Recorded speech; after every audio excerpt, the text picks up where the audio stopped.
Today is August 13th, and the boys from the Backpocket are here with headphones on. Decky, with headphones. How are we? That was super creative, dude. I'm going to call you Andy Dome because it's making your head look a little more round.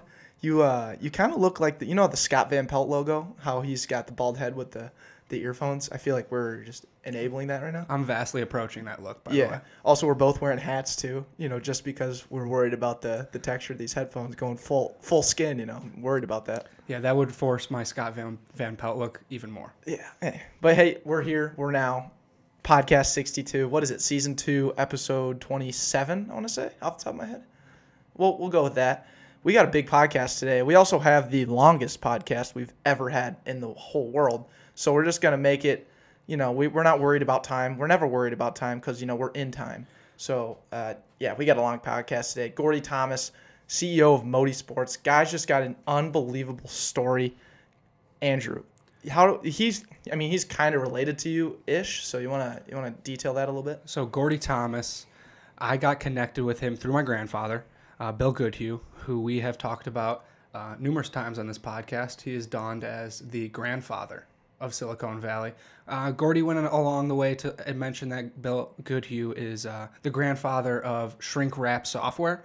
And if I got that correctly... Peachtree as well. Peachtree. I'm not a software guy, so most of what he was talking about kind of went over my head, but I picked up on the things that I always do, which are the interpersonal skills that Gordy brought to the table and everything that he grasped through his career. And those were kind of the questions that I continued to ask. Deck was kind of a little more locked in on the software, and that's why we're a balancing act. Yeah, no, I could just hear. I kind of dominated some of those interview or questions just because I was really interested on how he grew a software business back in the day and how old school that is. But it's something I learned in class because we learned something more advanced than that at that point. But you got to understand what a hard drive is and software crap anyways. But dude, it was phenomenal. He's got so many stories. He's got a story for everything. And we just we wanted to hear them. And at the same time, we knew our marketing interns would enjoy them. This is a podcast you probably will not be able to complete in one sitting. And that's all right. Because at least you can have 3 or 4 more sittings. Look forward to every opportunity you have a chance to listen to this podcast because, it was interesting because we went on for probably an hour and 40 minutes, and it wasn't until the end where I was like, man, this guy's really turning it on now. As we were holy cow, this is the longest interview we've ever had. Gordy was like, hell yeah, let's keep it going, boys. He's got the endurance. He told us that we could work 24 hours a day. We both looked at each other like, hell no. But at the same time, we knew Gordy. If we were working for Gordy, we could work 24 hours. Oh, I'd work 24 hours for Gordy. No questions asked. And have we even talked about our average quality yet? No, let's dive into that. Okay, yeah, let's get into that. So Gordy Thomas will be coming in later. We got the average quality. We're going to give you a little review like we told you about on the end of the last podcast. We're going to review what we had happen to us this past week. Gary V. Declan attended a little event by him, and then I went to Lollapalooza. So we'll mention that stuff, and then the back end. Always get to the back end because that's how we finish strong with a what did you learn and a feel good story. Absolutely. So average quality though this week. Let's in the present moment here. The average quality is we have a lot of chords around. So we are a bunch of inexperienced podcasters who have now been received these unbelievable mics. Mixer, now we got headphones, figured that all out. Now we got the full studio, and there's so many chords, dude. I don't understand where the chords even go at this point. I think I stepped on every single chord possible, especially when I need to reach and grab something, but I don't want to physically stand up and maneuver myself around. I just step on a chord. Yeah, or when I'm getting up or trying to move my arm, I just brush chords, and I'm like, whatever. Well, this wide-legged stance of yours is not a chord pleaser. No, it's a chord rack. You sit down, it's like, hey, put your chords here, might as well, right? This is where I'm supposed to be. I'm the chord guy, I guess. Another thing too is at least it's all working. We put the chords from one end to the other. We connected chords. That's a pretty pat on the back moment, I think, for us. I think that checks out. Yeah, but another average quality, I guess, going off of that was the paying attention to the small details when you're setting up your podcast recording studio, because it's not easy.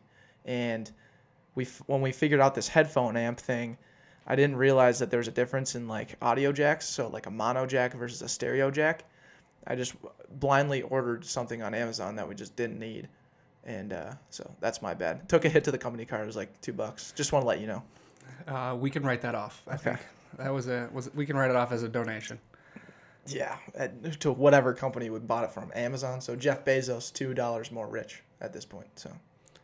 So that'll go a long way for Jeff, but for us, that's a tax cut that we won't be able to break. Yeah, it's tough. It's unfortunate, but you know what? We're here. We're now. And you mentioned earlier how Gordy thinks we can work 24 hours in a day. Well, this leads perfectly into our newest segment, which is Old Guys Talking Mess. So Gordy wasn't talking mess, but Gordy was an old guy. We'll soak that. He said it a few times. Yeah. He's like, I can't. Joe Dirt the Ragman? No. What was he calling himself? Oh, it was a phenomenal saying. Joe Shit the Ragman. That's what it was. Okay. Anyways, but he's the CEO. He's the CEO, but he does everything. He'll fix the printer, he'll wash the dishes, and he'll run an entire company. And paint your back porch. Absolutely. So he does everything. And, we love that out of him.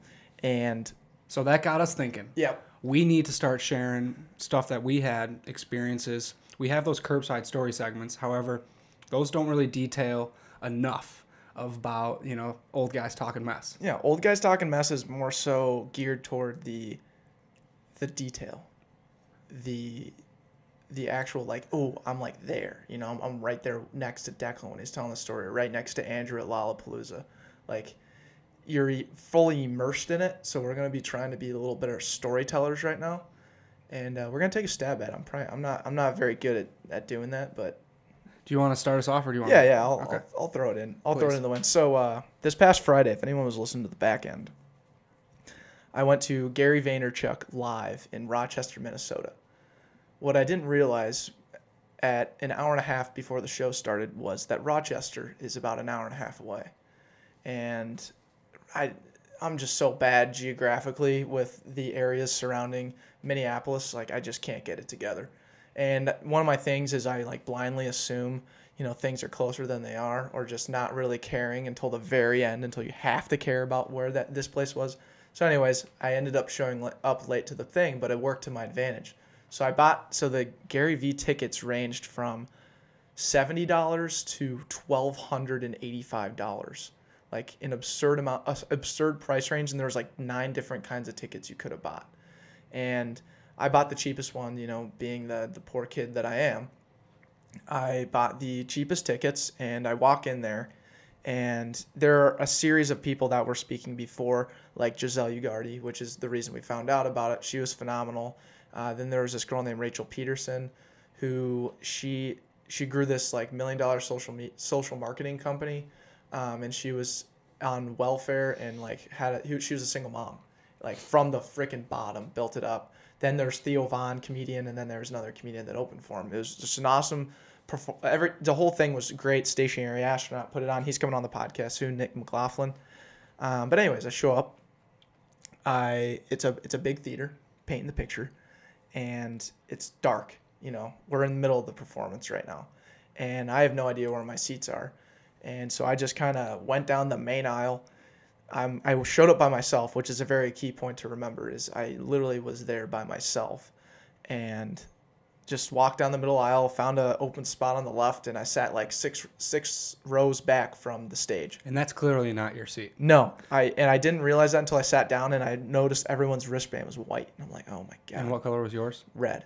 Mm-hmm. So red was $70, white was like $1,285. And it's very important to note what you mentioned right before you said that was you were going in alone, solo. The feasibility to actually maneuver your way into a $1,200 seat is much more plausible when it's solo. When you're one person, because you can find that seat that one random person missed, didn't come. And then you could just scoot over if there ended up being like another person that needed that seat. Right. And so what ended up happening is I sat on the end, and then when like Giselle came up after that Rachel girl had spoken, was like, all right, Gary V's going to come out and we're going to do some Q&A.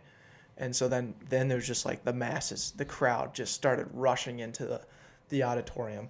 And being the nice guy that I am, I took the opportunity to just scoot a couple seats in, let some other people take the outside spot, the bookends, and so then I was just buried in those seats, so I had no problems. Yeah, being in the middle, that's a money spot Yeah. because no one's going to ask you to get up to either maneuver your way out of there or even to come by you because you're in the middle. Yeah, I'm in the middle, like just the plain old average guy, like just brush over this guy, don't need to worry about him. I was already buddy with the guys to my left and right, so like they had my back allegedly if someone tried to come and kick me out. So yeah, that was good. And then so Gary comes up. And one thing to know about Gary is, I mean, he's still wearing that weird hipster hat. Like I showed someone at work like who Gary Vaynerchuk is, and they're like, "Why does he dress like a poor guy? Isn't he like a millionaire?" And I was like, "Yeah, I didn't even think about that. I didn't even acknowledge like his clothes at all." But sure, that's a great point. So he's dressed exactly like he would normally be dressed. He's got the floppy hat, whatever. And most people see him in like anywhere from 5 seconds to 2 minutes. I think if you're going to watch a Gary Vee video, you're probably not watching for more than 2 minutes. Mm-hmm. If you listen to his podcast, that's a different story. But most people, the way they get Gary Vee is through those bursts. Yeah, those short bursts. I got to be honest, his like 45-minute talk was amazing. It was awesome, super inspiring, all kinds of great stuff. But what I realized was I kind of felt like I was in like a community church, like a Lutheran or like a Baptist church, and like the preacher's just like, "Praise the Lord," and everyone's like, "Hell yeah," like probably not hell yeah, but yeah, and he would be saying stuff, like it's practical to follow your passion, or whatever he was saying. Everyone's like, "Yeah, Gary, like you get it, man." Like, and you're sitting love there. what you're saying. I'm like, dude, we say this every single day on the podcast. Like the fact that he said, like, it's not that you can be anyone and follow your passion and make money in today's world. I was like, we're average guys who promote the average quality and are following our passion. Like we're doing this, we're preaching this. So none of that was very surprising to me. Mm-hmm. And it was. The parts that really got me were the perspective. Mm-hmm. So those parts that you're just talking about, that's what you see in the 10-second bursts, in the 60-second bursts on Instagram, on Facebook, Exactly. on LinkedIn. Those just generic like quotes that you see all over his feed of like practicality and all of that regard. Exactly. And so, being able to hear that in like a full form was obviously much more powerful, and I loved that. But then what he was getting into in terms of perspective and hearing it from someone who went through the dawn of the internet and the dawn of Google and the dawn of YouTube. And he was like one of the very first people on YouTube. He was one of the first 600 users, and he was one of the first people to grow his wine business by buying Google AdWords words such as Cabernet or white wine or selling wine, like all those different like buzzwords regarding wine. He bought those for like 6 cents, and those things sell for like $60 to $600. He owns them? He used to. Okay. He sold them when they were $6 and they're worth $60. And so he's talking about how he failed and how he was like, yeah, I effed up. But then he tied it back. He tied it back into, hey, these what we went through at that point with Google is exactly what Facebook is, and Facebook and Instagram ads are right now. You can spend $20 on an Instagram story ad, and you can reach 5,000 people. Think about that. And then he would say, he had everyone stand up who was like doing Facebook ads and who's not making them work and whatever. And he was like, figure it out, because I'm pitching to Budweiser, Pepsi. He would list it off like all these main names, Johnson & Johnson, who weren't using these Facebook pixels. And he goes, the second, like I'm working to push that out to them. Once they have it figured out, Facebook ads are gonna jump into a corporate and a very premier way to advertise. So you guys are in a very, very important place right now, and you need to hold on to that. So then I was like, wow, that's great perspective. We've been doing that. Again, but it brings the magnitude towards it. Brings the magnitude coming from someone who has been there, done that sort of thing. Mm-hmm. So I really appreciated those kind of stories. He had another one about when he ran into like the first ever, he's kind of a showman, and some guy was on stage and was he was doing a Q&A. Gary's a total showman. He's a total showman, and they were doing a Q&A in Toronto one time, and this was probably like 5-6 years ago, and the kid asked, "Hey, if I beat you in rock paper scissors, would I be able to have a 10-minute meeting with you in New York?" And he went Rock, paper, scissors. Rock paper scissors, just playing. So Gary, being the showman, brings him up. The kid beats him, and 3 months later, he schedules that 10-minute talk with him at a coffee shop at 11:30 at night in New York. Gary looks at his phone, doesn't even remember it happening, and his agent put it in his notes and is like, "You beat this guy, or this kid beat you in rock paper scissors. You have a 10-minute thing." And he's like, "God damn it! Like, I have to be in Hollywood tomorrow at 8 a.m. Like, the last thing I want to do at 11:30 at night is to go and talk to this kid for 10 minutes." But he never cancels, so he goes. "I'll give him 9 minutes to get the hell out of there." Ends up, that kid was, I forget his freaking name, but he's the owner of Vine. And yeah, owner of Vine. And they ended up talking for like 2 or 3 hours, and they were there till 1 a.m. And then Gary actually brought him out to Hollywood that morning. And they were in the midst of finding like vloggers for YouTube or something like that. And then they basically transitioned it in a way to bring this talent pool onto Vine. And then that's how they found, and he started like listing off all these famous Viners. And then he's like, "You guys will probably hate me for this, but like, this is how we found Logan Paul." And then people went nuts. And so like those perspective stories were phenomenal. Fast forward to the end of the night, like Gary was great. Went to the after party. Being at an after party by yourself is such a weird feeling. I was just like, felt like I was a fly on the wall. And then obviously like when Giselle and like her whole posse came, it was great. But like just being there, having to just connect with people because you had no one else to talk to was like a very cool situation to be in. So I loved that. Got to meet all kinds of different people. And then I got to meet Theo Vaughn, which was awesome. When Giselle showed up, Theo showed up with her, and I talked to Theo for like 10 minutes. We talked bird dogs. His skit was hilarious, and like I listened to a little bit of Theo Vaughn, and I told him like, "Hey, like my roommates and I, we all play PGA golf with our shirts off on Saturday mornings, and we listen to your podcast." And he was just geeking, dude. He was like, "I wish I could live your guys' like simple ass lives." I was like, "Yeah."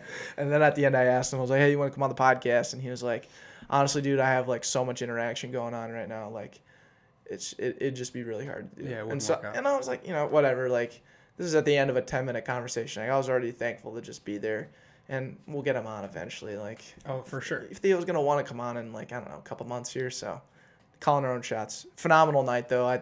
I'll leave it at that. Dude, it was one of the coolest things hearing you describe your experience, because I was like super disappointed in myself for like leaving you hanging. Granted, I had planned this out since March, so like I didn't know Gary Vee was going to be here in August, so and I had these plans to go back home for Lollapalooza for those X amount of months, days, whatever.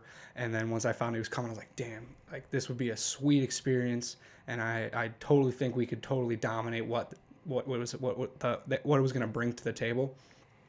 But then at the end of the day, I was like, dude, Declan, if you're going to send one person to an event to network, to grow a brand, you're sending Declan Brown, because he is going to figure out how to maximize, how to optimize his time in a way that no other person will. And he will be so willing and so confident in his ability to talk to someone prior to engaging in conversation. It's out of control.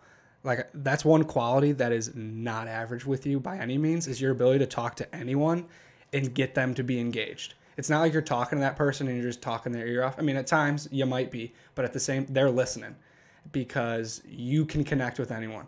And you're hearing this story was phenomenal, because it was the perfect example of you just going in there, being yourself and dominating the playing field. And we probably got 5, maybe 10 people that to grow our brand, whether they're going to come on our show or whether we're going to utilize them as a network, as the mentor-mentee type thing. Yeah, I went in with like 10, 15 business cards, just kind of grabbed a pile of them as on my way out and left with none. Like, I gave them out to each individual person. Just, it was awesome.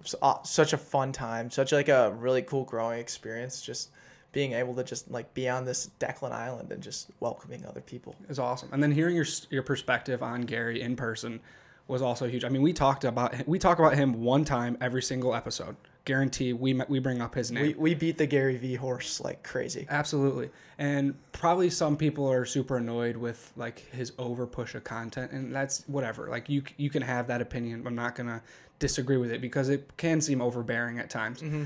But when, like you mentioned, he follows it up with, like, what we see is just the surface. When he follows it up with, when you have that actual engagement with him in person with the concrete evidence of it actually paying off, you're like, dude, this guy is not only pushing out content that is affecting so many people positively, he's also following through with it efficiently and effectively. And he's genuine about it too. Like, he's not pushing it out and then like, all right, where's my check? You know, like, granted, he's expensive, but that's because he's really good at, he's earned it. Exactly. And so the fact that he just is still so genuine and is just like, I want you guys to be better than me. You know, he's trying to bring up this next generation and just make them a bunch of badasses, you know? And I respect that. Like, that's awesome. I don't care how much you put out. I don't care how annoyed you get with him. You can at least respect that. I absolutely respect the hell out of it. And I hope you enjoyed that. What do we call it? Old guys talking mess. Old guys talking mess. That's perfect. Old guys talking mess. I mean, you literally went in there and it could have been a jumble of mess. And it was a mess. It was a mess. It was exactly that. I showed up late. I had $2 in my wallet to pay for parking. I didn't realize that Rochester does not have ATMs and they run on cash. So paying for parking, I literally like followed my GPS literally to the place, the Mayo Civic Center, and turned into the parking place, and you had to pay $3. I had to put in $2. I didn't know what else to do. I was like, I don't have any other money. So I literally paid $2 just to go into there, and I sat in $1,200 seats. Fantastic. It was epic, man. It was fun. We got to go again. We got to do something like that again. Yo, challenge ourselves. Absolutely. I think like us, if we could get into those philanthropy event planners where they're going to reach out to Gary and try and get him on, and they're looking for people to fill it with, like on the front and back end, I'd fill it. I'd fill that spot. Yeah, and I'd fill it effectively. Oh yeah, we'd fill it effectively. We would. Backpocket would. Exactly. Yeah. Oh yeah. Old guys talking mess. I say we trap the puck. We can get to my Lollapalooza stories next episode. Next episode. Man. See, when I go back and listen to this now, I'm like, God, now I'm just listening to myself talk for like 20 minutes. Yeah, at times you might feel like that, but me personally, I was locked in, and that's the second time I've heard that, and third time on some occasions, and I'm still like so bloody proud of you, man. Thanks, it's awesome. Appreciate it. It's only gonna be for the brand, man. It's exciting times. Great times. This rocket ship's going somewhere. And this podcast is going somewhere. Absolutely. Right now, currently. We're going to transition to Gordy Thomas. It's going to be a long session with Declan, Andrew, and Gordy. And we might beat the dead horse on the length. However, the content never lies. Yeah. And it's there. And the content never takes a day off. And we talked about that previously in the last podcast. And we can reiterate it again. It's good content. Listen up. And really focus in. You know, if you can focus in for 5 minutes, 1 minute, 10 minutes, it doesn't matter how long you listen, but you'll get something out of it. I guarantee it. And, you know, hearing someone's story is super, it brings out a lot of truth about someone, but it can also bring out a lot of truth in your own life. So listen up, enjoy. Today's guest is Gordy Thomas, a employee in Moti Sports, and he's actually reviving Moti Sports, as we just learned. And I'm very excited to get in touch and learn more about his product, because he originally was connected with my grandfather, and that's how I got connected with him. And this is going to be a fun conversation, because I always love meeting people, and this particular person is a connection of my grandfather, and I love my grandfather. He's why I'm here today. So, Gordy, thank you for coming on the show. Yep, thank you. Thanks for inviting me. Mm-hmm. So just to focus in for our marketing interns, we call our marketing interns our listeners. We would like to know more specifically, like, your role at Moti. Andrew kind of briefly touched on it, but could you give us like a brief background? Yeah, I'll give you a 40,000 foot perspective. In about 2010, I was officially retired. You asked why I got out of what happened after DTA back in '97. But anyway, I was more or less at home, semi-retired, if you will. I was on a school board for 13 years. That consumed me. And I was investing money. And a friend of mine called me up and he said, I just saw this neat thing. that takes X's and O's and animates them. And you've got to come take a look at this. It's being used for football. So I went downtown and I looked at it and I thought, this is really phenomenal. Okay, you can take X's and O's, which I never understood. Well, I understood they're an X and Y coordinate of where you would be on a field, whether you're playing basketball, hockey, football.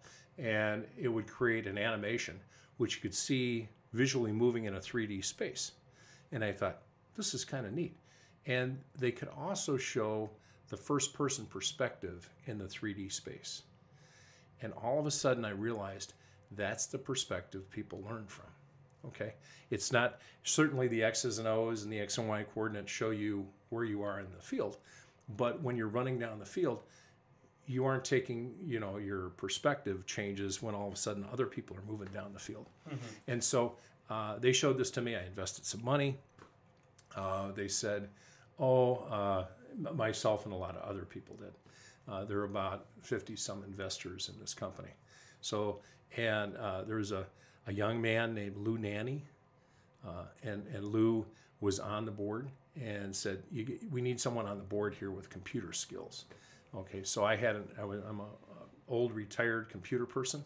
I had a computer company, software and service organization and training. So I volunteered to be on the board and give what advice I could, which is very limited because the area of gaming and the area of visualization is not an area I grew up with.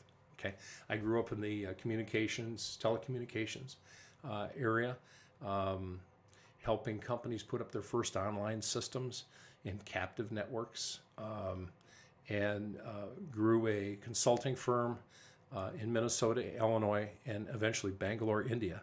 And we also had software products we distributed in 42 different countries. So from the early days of my time at the University of Minnesota, where I'm still a registered junior in the College of Liberal Arts, waiting to finish my 2 years of language credits. An outstanding junior. I'm an outstanding junior, which I'm thinking American Sign Language would be great for me because I don't know that I can remember all the other things that I would need to do, remember about a language. So fast forward, so I'm on the board, okay, of this company. And the company's cooking along, and they have, the whole idea was born by a former NFL coach and an animator that got together. And the problem the NFL coach was trying to solve, sorry if I'm going through your outline a little bit here. No, this is exactly how our interviews go. Okay, was he could not get NFL running backs and linemen and so on to look at the X's and O's in the 3-ring binder. They'd rather play Madden Sports. Okay, and they thought, well, he said that's not really a good learning tool because Madden Sports is a game. We're trying to play football here. So he and the animator got together and created a 3D patented tool now, which became patented after it was started before I took over, and then I jumped in. And it takes the X's and O's and animates them, and that would render out a video, an MOV file, which is all well and good, and you could shoot different angles and so on. But in the actual animation, when you were working with a system, you could click on it and say, I want to see what this looks like from this person's perspective on the field in the 3D environment, or the gaming arena, if you will. And that was neat. That was captivating. And the company got going. We put a lot of money into it from a lot of investors. And with a lot of entrepreneurs, that group had a tendency to wander where their business plan was taking them. So where they started with football, then they added basketball, they added lacrosse, they added soccer, they added volleyball, they added ice hockey, and we could change the models within the environment and have either men or women's things. And the whole idea was to create training scenarios. When they went to market, they went to the high school market initially, and were selling to athletic directors. And an athletic director will buy the package and give it to their coaches. Doesn't mean the coach is going to use it. What you find out as you peel the onion and study it is that coaches really don't want to draw anything unless it's on a grease board on the sideline for about a 2-second discussion with a player or a group of players saying, here, this is what I want you to do. And they're just using it as a device for communication. On the other hand, there were all kinds of products in the background out in the environment called Huddle, which were great for replacing the old, I'm going to date myself. I used to hang on a scaffolding and run a 8mm camera or 16mm camera, which would then get developed for hockey games, wrestling matches, etc. Eventually that became 2-inch reel-to-reel tape decks. I remember I think it was 68, 69, recording the moon landing. We recorded it. Oh yeah, we stayed up. It was 23 hours of video tape. That's nuts. One great step for man, another great step for mankind. Whatever the statement was they made. But what captivated me was this was a tool that could help players learn what the coach wanted them to do, not after the fact, you did this wrong. This is the action we want you to take in a positive fashion. So the company got going, started selling it to high school athletic directors, and found out that nobody was really using the thing. Okay, because coaches, a high school athletic director is a loose coordinator of hiring coaches to, inspire and train young athletes to play the game. And they're it's kind of like herding cats. If you want to see an independent opinion or an independent mind or someone who has a way that they've done it, it's a coach. And they don't change easily, and they don't adopt new products very well. One of the things I found out in my walk down the wilderness of Moti Sports in its early years is that I did a little survey. Okay, so we're going along, Moti Sports. It's got football, now it's got all these sports. The next thing we know on the board is that they're producing television shows for prep sports, and a couple got aired, but we never got paid. So this all was well and good, but it seemed like a random walk down Wall Street, if you will. I'm going to throw some money here, I'm going to throw it in this ditch, I'm going to see what happens. And in the meantime, we've gone through cash. We've got some assets, but they aren't really being utilized to generate profit. So we had another person come in and try to roll the ball forward, no pun intended, sorry. And that individual unfortunately came down with cancer and had to go off and deal with that. And the board looked at me, and I was on the board, and they said, well, why don't you just kind of shut it down? Really, it was a great experiment. We tried, it failed, whatever. So I was working with a contract CFO, getting rid of this leased space down. We had wonderful offices, and everybody, each CEO that came before, I was just filling in from the board, had a wonderful vision and great leadership ability, and were phenomenal talents in their own right for what they were exercising. I have the highest respect for both of them. So here I was shutting down an office, getting rid of a phone plan from whatever those cable folks are. I can't remember their name. Forest and the Trees, or never mind. And trying to get rid of it. And all of a sudden our patent came through the next month. And I'm going like, well, the patent came through. And then all of a sudden some folks on the board said, yeah, patents are good. This has got value, And Moti owned that patent? Is that correct? Yeah. Okay. Yeah. Employees sign an agreement as you develop the patent that the patents become part of the company. Yeah. Cool. Okay. Yeah. And there are 4 people, and 2 of the people are animators. One of the person is a coach, and another person is a programmer, what I will call a graphic animation programmer, very skilled. And they're all the signatories on the patent. So I thought, well, there's got to be some redeeming value in this. If I see the value, I wonder if others people would. So with the permission of the board, we put up a little website, took our alpha trial, if you will, created an alpha trial, and this thing ran on a Windows desktop. Okay, and keep in mind this is 2010, 11, 12, and now we're pushing on 13 and 14. And the device that we're looking at, our phones and our iPads, weren't quite in vogue yet. They're coming, okay, but they aren't there. And we have a tool that creates videos, if you will. We have a fast content creator, okay? We can put in different models. We can create videos for this, that, the other thing. So I'm kind of walking around, if you will, in the digital storage locker of Moti Sports at the time.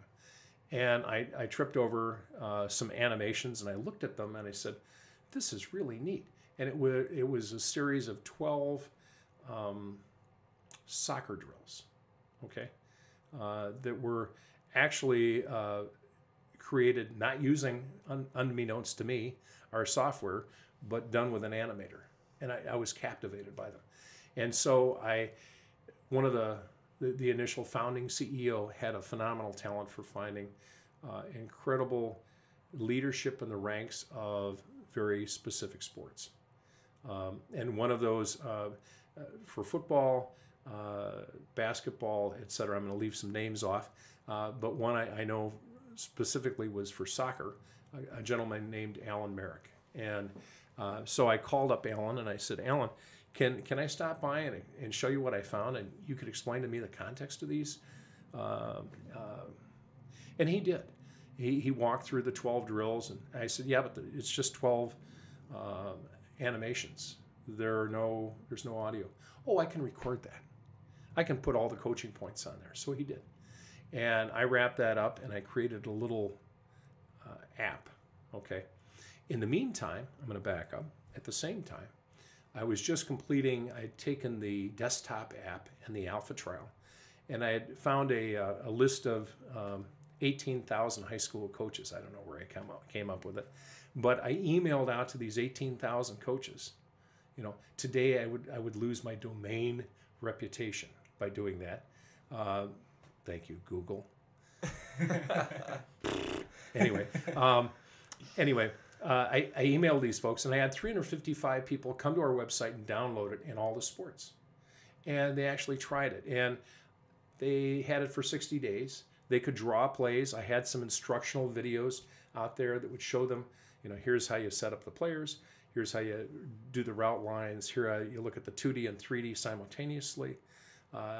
Here's how you move the ball or catch the ball or control the ball. And I had 25 people actually complete the survey to the point that I knew they downloaded it, they exercised the tool, etc. One of them was the Illinois School of the Deaf college or football coach. Think about this, okay? All of a sudden, he's using a tool, and he wrote in his comments, he said, I hate to tell you, but you need to change your characters on the field from tackling dummies to something that's a little more animated. Every time I play something, the kids crack up laughing. But they understand all of a sudden what I was trying to get them to do. Mm-hmm. So at that point, I had some data that said, one, coaches like 3D. Okay. Two, the biggest influencer of a high school level coach, some were high school, some were college, some were what I will call club coaches. The biggest influencer is, what is that coach that just beat me doing that I'm not doing? That is the biggest influencer to motivate them to make change. It's not a professional endorsement from whoever the greatest NBA player was or whatever. That's not it. It's who just beat me and what are they doing that I didn't do. Right. It starts to turn into like a little bit of a competition at that point. Oh, yeah. Yeah. And then all of a sudden, if they see that coach is doing something with a tool or device or a method or a process, then they want to do that. Okay. That's awesome. So I went through this list of questions, and keep in mind, I'm a outstanding junior at the College of Liberal Arts at the University of Minnesota, but I had some background along the way. Yeah, I was gonna say I looked on your LinkedIn. The Backpocket prides ourselves on research, and I saw you graduated from Harvard School of Business. Is that correct? There was an executive program that I took. I kind of thought, well, I was working at DTA, Davis Thomas and Associates, which we founded in 1979 to provide computer programming and contract system programming services to Fortune 500 companies in Minnesota. And then we branched out to Wisconsin, kind of Illinois, opened an office in Oak Brook. And we also provided training because we always prided on ourselves on going into a customer, helping them with their first online system, but helping their systems programmer get the environmental software operating, help their programmers learn how to do it themselves, and training them and being able to walk away so they were self-sufficient. The greatest level of satisfaction is knowing you can walk out of a customer and they'll only call you back if they really need you. And you know something? It keeps them coming back time and time again. So we grew from Chuck Davis and Gordy Thomas to 30-some people in Minneapolis to now we're doing training, and now we're up to 50, 60 people, and now we have, and this is about the time I met your grandfather. Okay. And I was part of a CEO roundtable, and we'd get together twice a year, and your grandfather was working with a guy named Leland at the time. And I can tell you some really colorful stories, but those are his stories to tell. Okay. This is Bill, right? Yes. Bill Goodhue? Yes. Bill Goodhue. Yeah. Mr. Peachtree. Yeah, some call him, I've heard, the grandfather of Silicon Valley. Can you confirm? He's the grandfather of shrink wrap software. And he has one of the most phenomenal marketing, what I want to call perceptions of, the buyers that I've ever seen in my life. That man he took something that a company called MSA Software was trying to, the PC had just come out, okay? And it was in 8086 or 8088, IBM, had this thing, and you could buy one for $5,000. Well, why shouldn't you pay $5,000 for your accounting package? For actually more than that, $5,000 for a general ledger and another $5,000 for accounts payable, and accounts receivable was another $5,000, and all this other stuff. And that's what MSA Software was marketing. And your grandfather, Bill Goodhue, went to MSA and said, well, and they weren't making any money after a couple of years. They said, well, this isn't working. So Bill, along with another investor, took it over from MSA and created something called Peachtree Software. And all of a sudden you could go to a bookstore when there were bookstores, B. Dalton booksellers, and for $99 you could buy a complete accounting system. And this accounting system would run on a PC, and it was everything you needed. It was everything that the mainframe accounting systems would do, but it was $99. This was unheard of, okay? And I remember Bill saying one time, he said, yeah, we've got $8,000 a month going out. This is wonderful, And I thought to myself, well, what do they do for service if they have questions? Well, then they call and we ask them to get their credit card out. And I thought, that's a great idea, charge for support. So, yeah. That's phenomenal. I mean, that's... And the roundtable, the CEO roundtable, the value of that was we were 8 people, some with service companies, some with software companies, some with service bureau companies, if you will, like Paychex, a company like that. Shrink wrap software, which was unheard of in those days. And we were selling mainframe utility system software, so this would be like PK Zip, that kind of thing, But these were for mainframes, and we had file recovery systems we'd sell, which would, if you crashed your disk, and you could restore your data to a point in time, we could take the journal file and fast recover up to 255 files simultaneously. Okay, and then we also created some things that allowed a person sitting on their terminal programming to go ahead and run what we called a compilation at the time, to take the source code and create object code, which would be executable, and then look in the print queue without having to print anything out, and decide if we needed to make some errors, corrections in our code. You delete the file, go ahead and resubmit it, delete the printout. Never had to print it because you had to wait for the printer at the time. Right. So you probably saved a ton of money and time from that alone, and you could refine your code in addition to just quickly. It wasn't as much trial and error anymore. It was trial analysis and then reproduction. Yeah. Well, I'm digressing. No. Okay. But I'm giving you kind of maybe a little history. The other thing we did, we created something at DTA called DTA Print, and that allowed someone who was remotely located. So if a company had a manufacturing facility or distribution facility in Minneapolis, and they had a plant out in Sioux Falls, South Dakota, and you could get reports printed out there. They could select them and print them on a remote printer. Okay, and it was very easy to use, and we sold that for $2,400. So that kind of gave me a flair for, as we started trading those overseas, how distribution agreements worked and all that, and it was a whole history lesson on how other cultures worked, and they worked very similar to our culture, and it was a wonderful thing to do. So we eventually sold the software division. We focused on, because we weren't making millions, for every dollar we took in, we probably spent 91 cents in marketing and sales. Wow. But we were building value and we were gaining customers. So that was important to other companies that were looking to add to their repertoire of what they were offering the customer, because they wanted to have additional customers. And our distributors were phenomenal.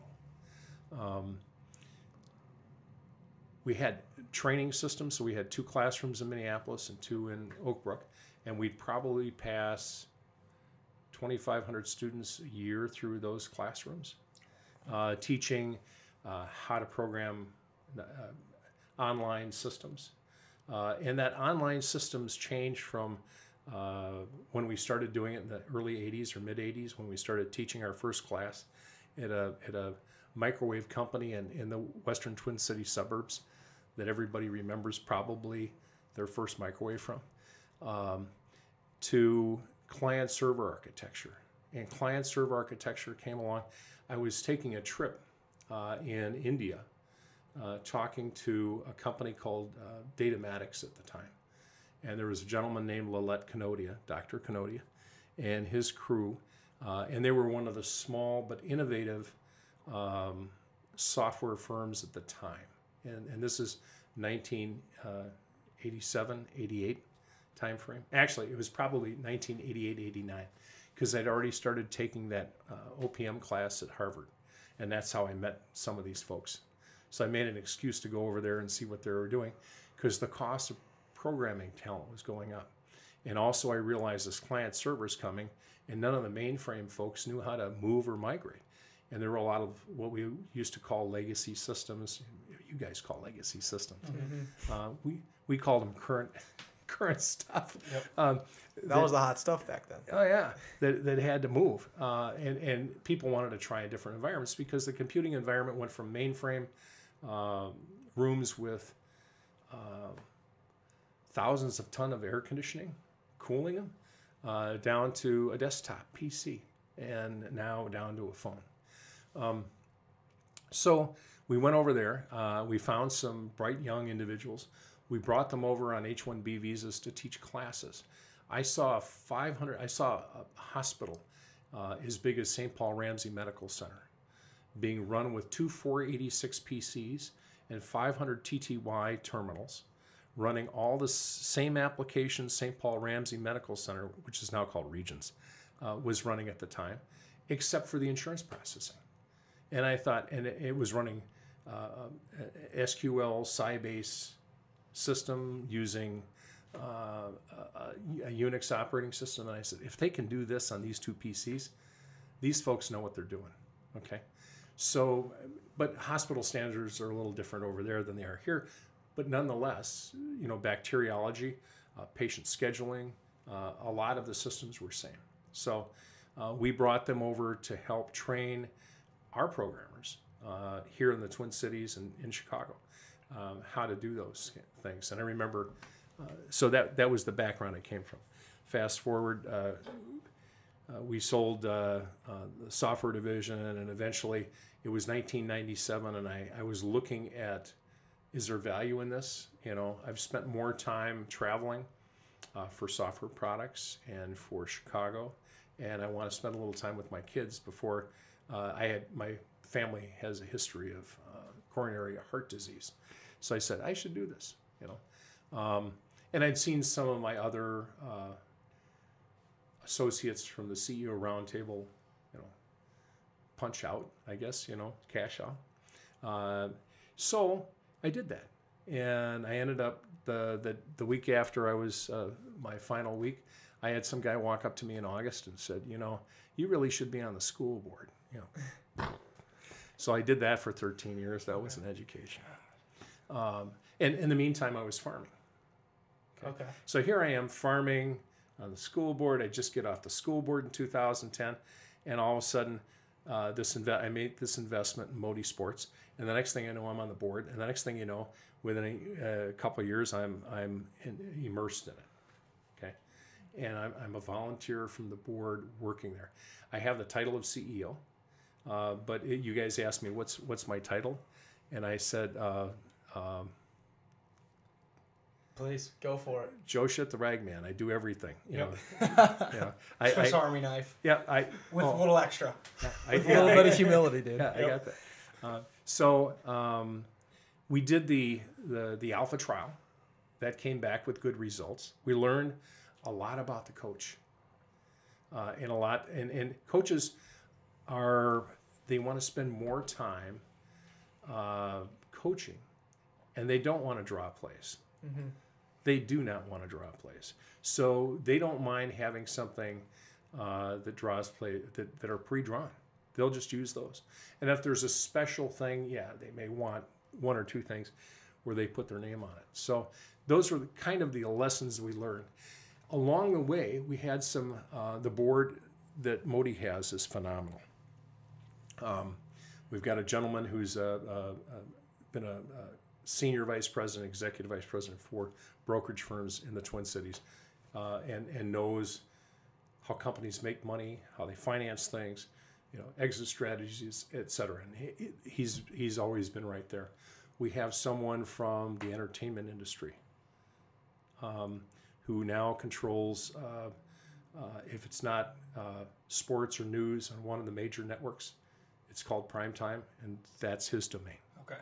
Okay. We have a gentleman who's a retired operations guru, if you will, for a large food processing company here in the Twin Cities.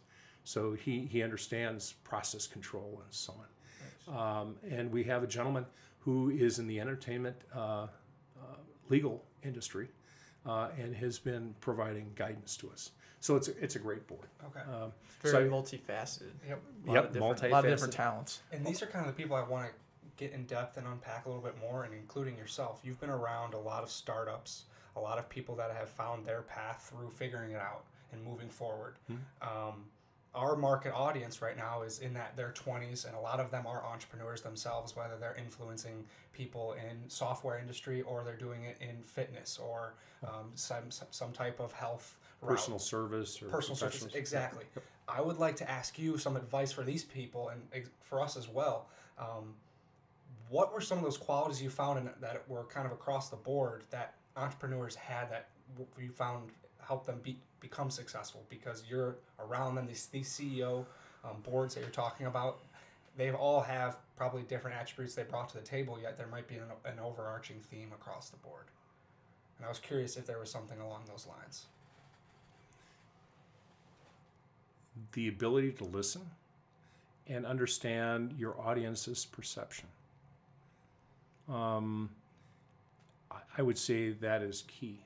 Okay, so if you're and having something to offer of value, People are only going to buy something that solves a problem, saves time, whatever it might be that they have. Okay, and it's called making their life a little easier or better in the area of professional trainers, personal trainers, if you will. They're helping you improve your health and fitness. So being able to listen, being able to understand where that customer or audience or prospect is coming from, and being able to help solve a problem in an efficient and effective manner for them. Mm-hmm. Yeah.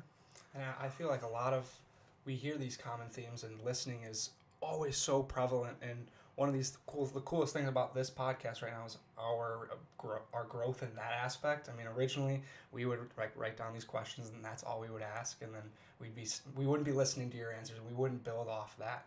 And I think that has helped get some major feedback from our listeners in that regard of more of a connection and a thorough route when they're listening and sitting down for these hour conversations that we have with guests such as yourself. They're able to actually get in depth and actually hear out all of that they're talking about. And we are maybe not the best at it, but we're trying to improve on it, and listening and trying to then take action is then the hardest part after that. Figuring out, okay, you listen and learn from these type of areas. Now how do I move forward and utilize what I just heard? And in the podcast industry, we're not sure exactly how to do it, but we're hearing how other people have done it, and it's been a really neat process. I also want to add too, like, Gary Vee talks about this all the time, and hate to beat the Gary Vee horse, but he always, talks about how only like 98% of the people that he preaches this stuff to never actually take it into action. And I could totally echo that. But I think one thing that our podcast does is provides that information. The marketing interns listening right now, listening to Gordy's story, that's important. That some of these things are very important. The fact that you were able to go to India and understand, oh my gosh, these guys are doubling down on these computers, tripling, quadrupling down, and realizing these guys come at a cheaper price and have 10 times more experience in understanding what they're doing, and then leveraging that, it's impressive.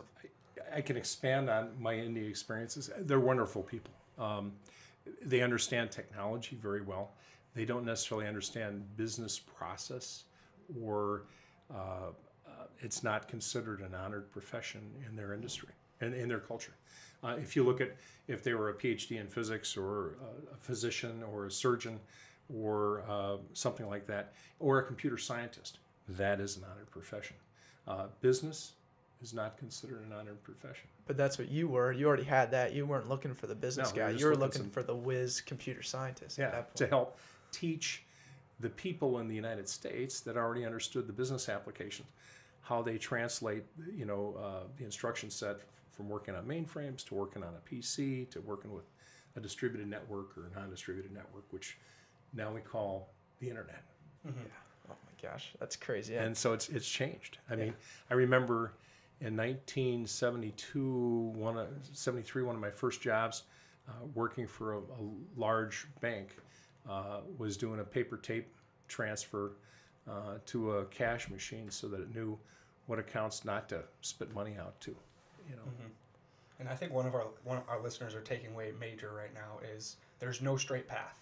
You have mentioned numerous different experiences that you've had that helped lead to Moti Sports, and you were retired. You were sitting on the board overseeing Moti Sports. Is that correct? Mm-hmm. And then those two CEOs, one unfortunately having cancer, and the next one maybe didn't work out. The first one started it, and the second one had the cancer. Yeah. Okay, exactly. Yeah. And then there was that empty seat, and you're like, okay, I'm retired, but I feel like my expertise and skills can help make a product that will be extremely beneficial to society, but we just need to figure out how to actually implement it and how to figure out how to market it properly. And where to market it. Mm-hmm. And who is the audience we should market to.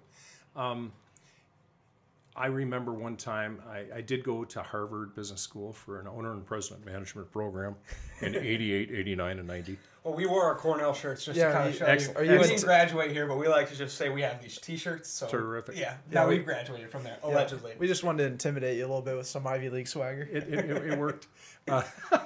And the reason I went was here I was running this business, and we were a couple $1 million, maybe $4 or $5 million at the time, maybe $6 million, I can't remember. We were doing business overseas. We had all these various operations, and we had met with your dad in a round table that said, focus, focus, focus on one thing, do it well and do it right. Okay.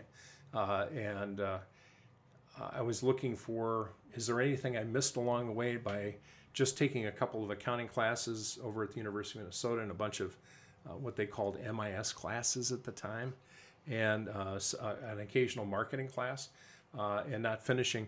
You know, I was registered in the College of Liberal Arts, but I took a whole bunch of credits that won't apply to my degree, but they were all upper level classes in the business computing, the area of the business school, if you will, which now is called the Carlson School of Management. Okay. But back then it was, you know, I had time at night. I started out in computers. This is really odd. I was going to the University of Minnesota and I needed money to pay for the winter quarter. And I was living in a fraternity house, and this guy walked up to me and he said, "Do you know how to run a computer?" And I told him, yeah. And I mean, I used a paper tape in high school and programmed all my geometry equations on there, and the teacher let me use that for the test. And I thought, this is crazy. This is easy, you know.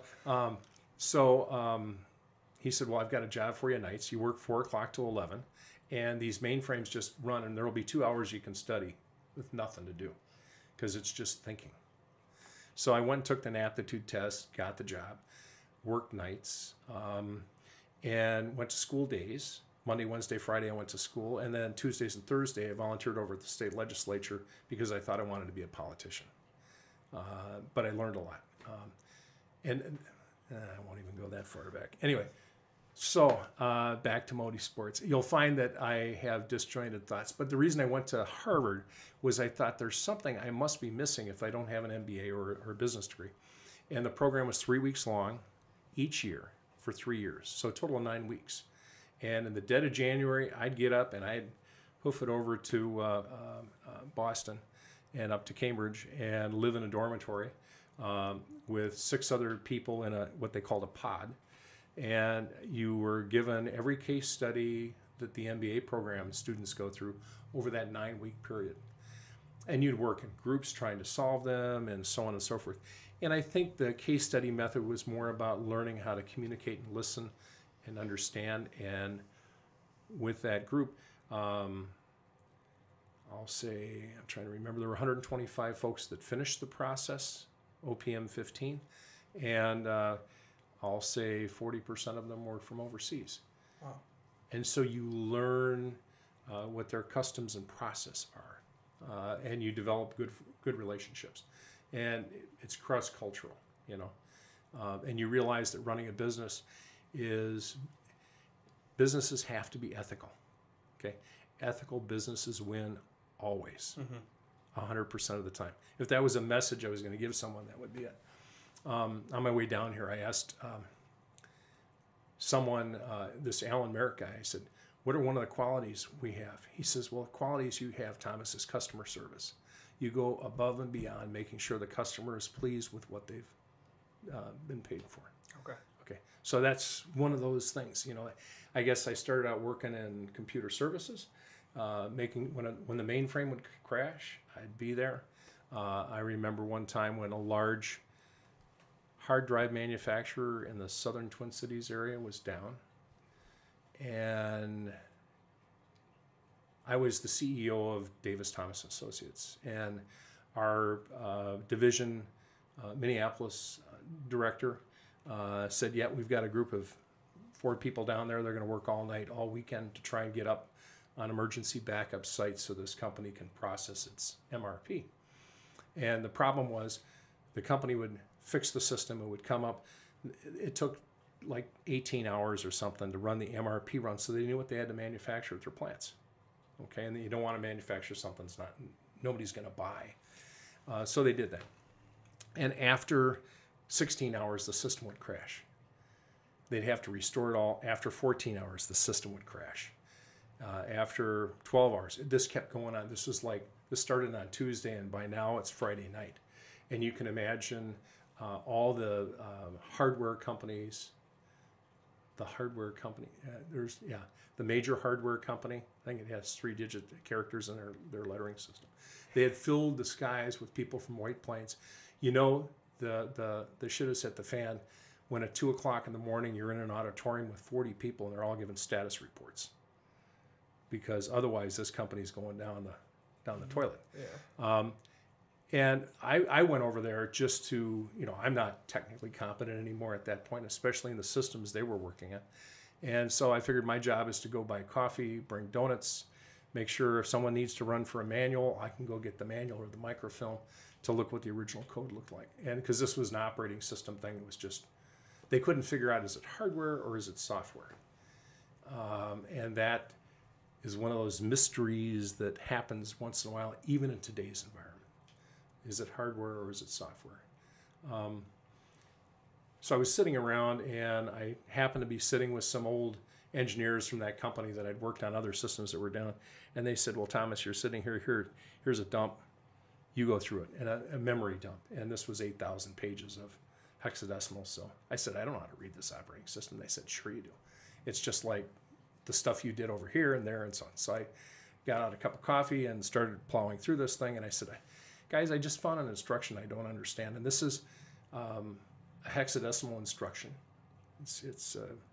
And I said, this is an instruction. I pulled out the reference card. I said, nobody'd ever write an instruction like this. Branch on index high, equal, or low within an operating system environment.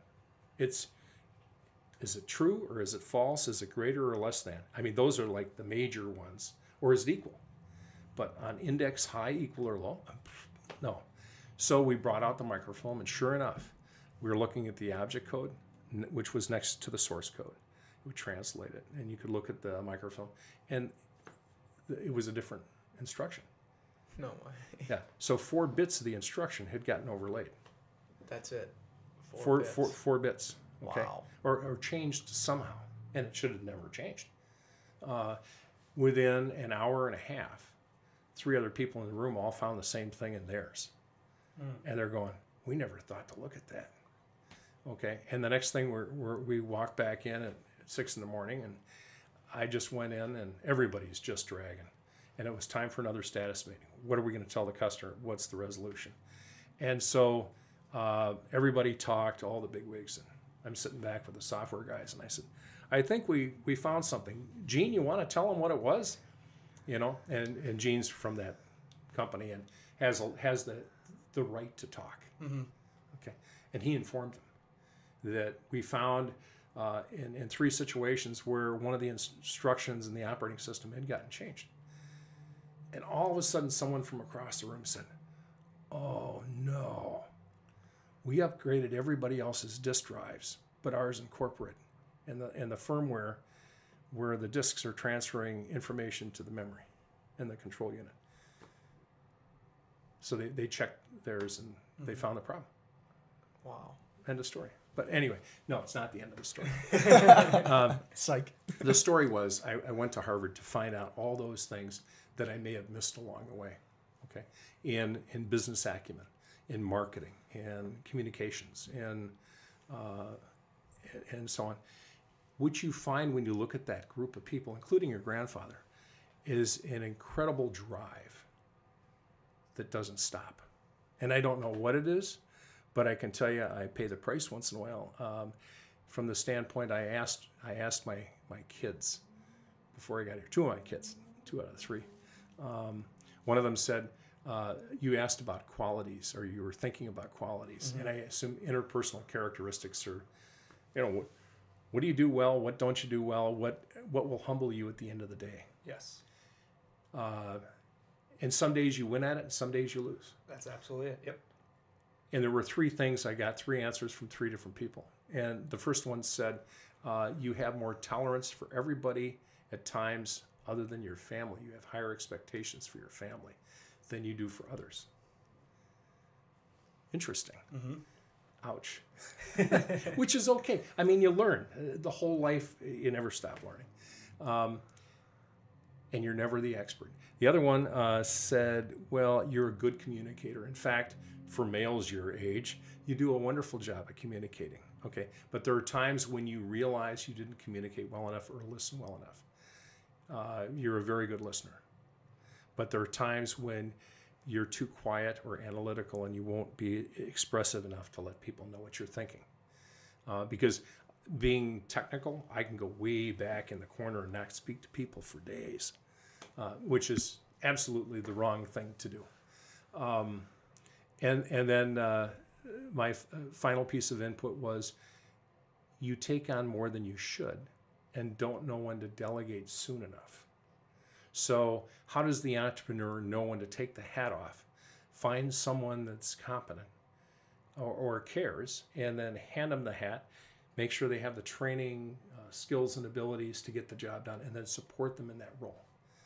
That's a critical thing that will lead to one of your questions later on about the internet that I'll talk about. Absolutely.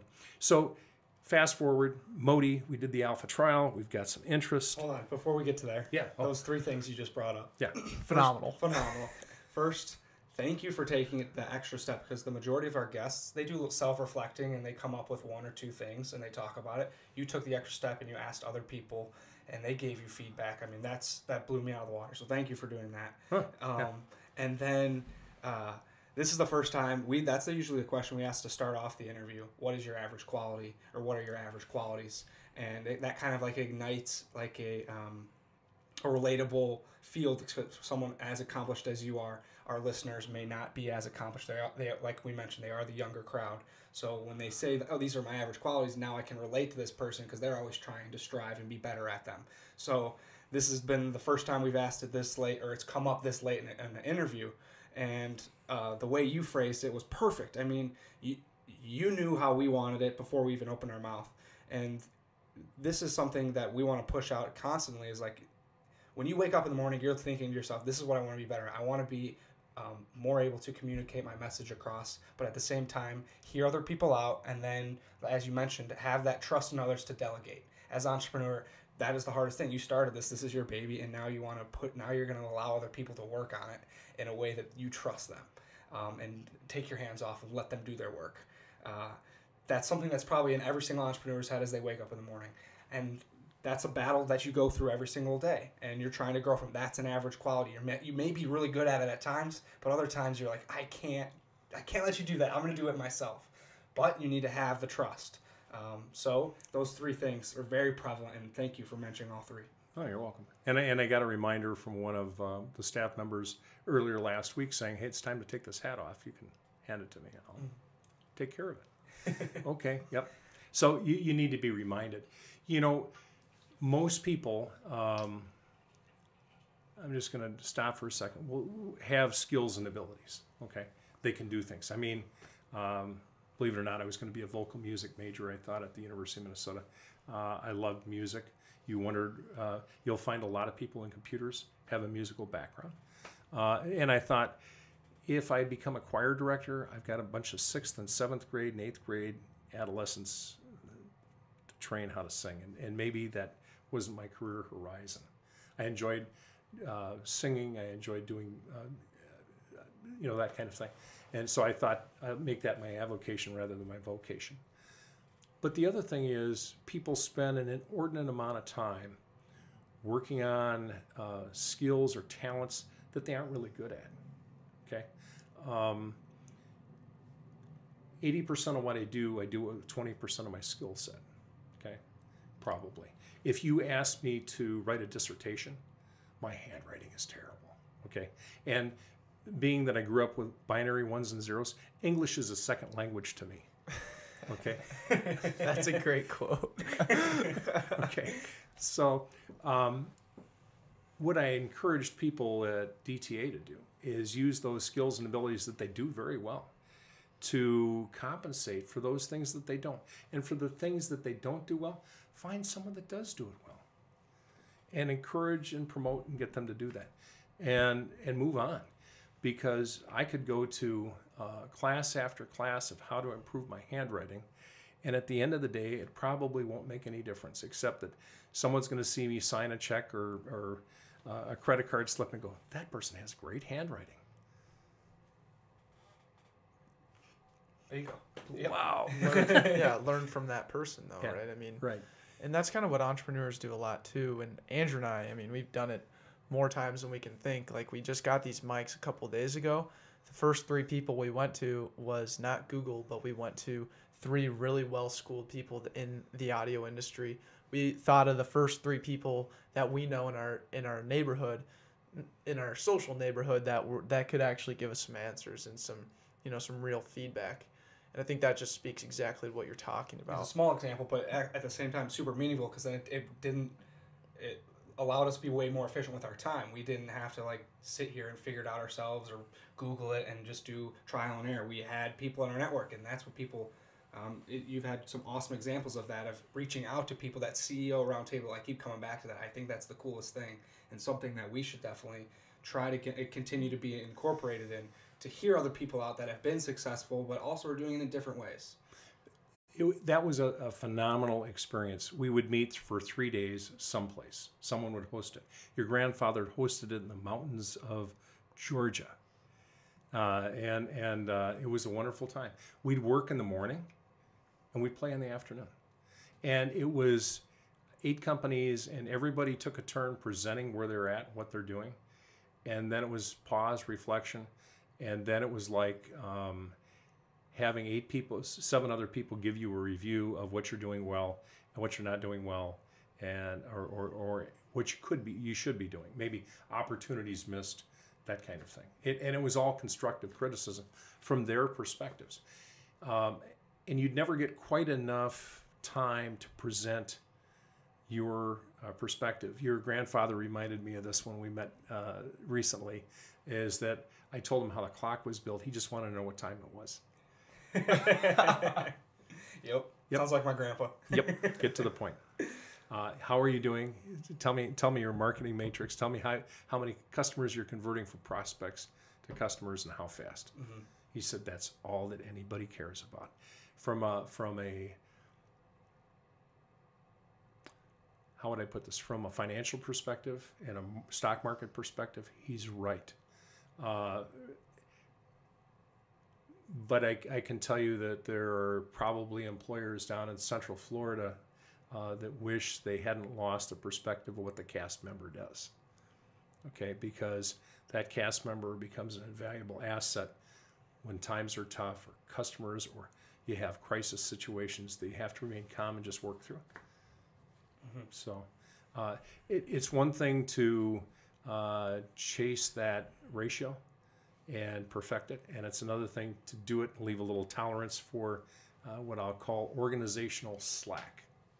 And that's the ability for people to make mistakes, learn from them, and move on. Mm-hmm. And the whole idea of management is to find someone, get them trained in, give them the skills and abilities and resources they need to get their job done, and then support them. Mm-hmm. I mean, have a heart is kind of like an arrogant way to put it, but it's kind of that kind of format goes a long way. It's just be emotional about it, but not be too emotional where you lose the business, the making the money frame.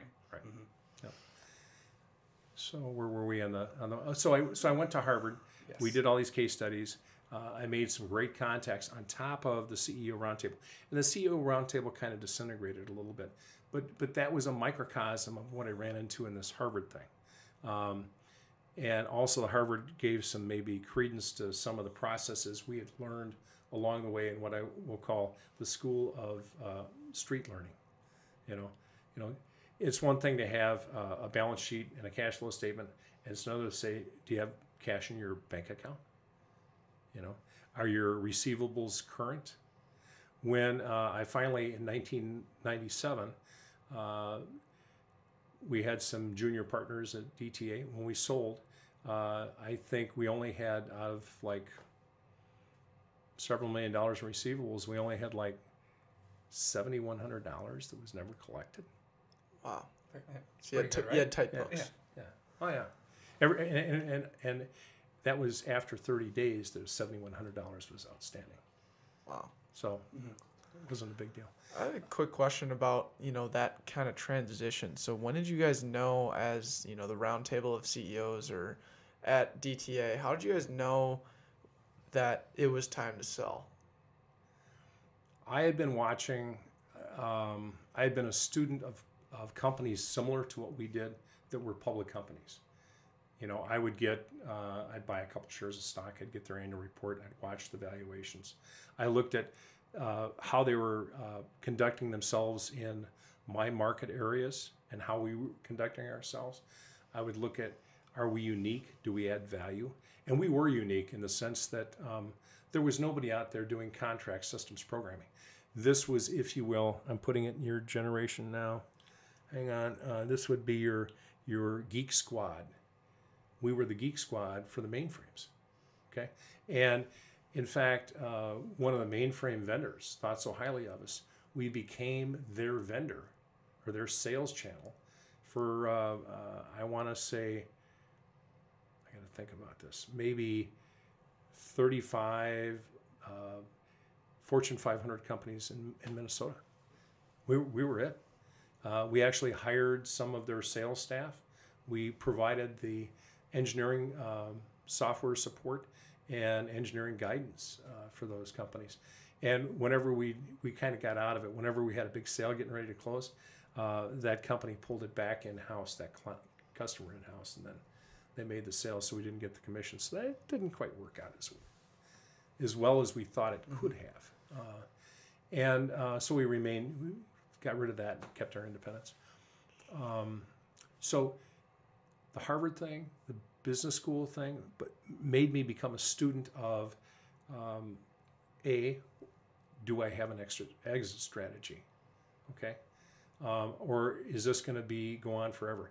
Well, I've never been a big proponent of, what would I say, nepotism, as far as bringing family members into an organization, that kind of thing.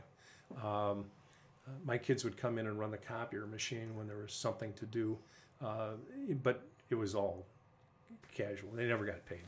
I said, you just do this, or you can go home and bale hay. Because I lived on the farm then too.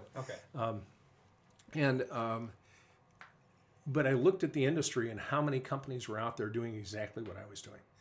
Professional services in the computer environment.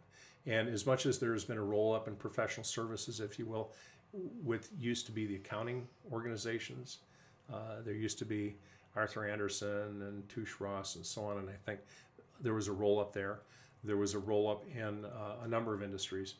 Insurance industries, we were one of them.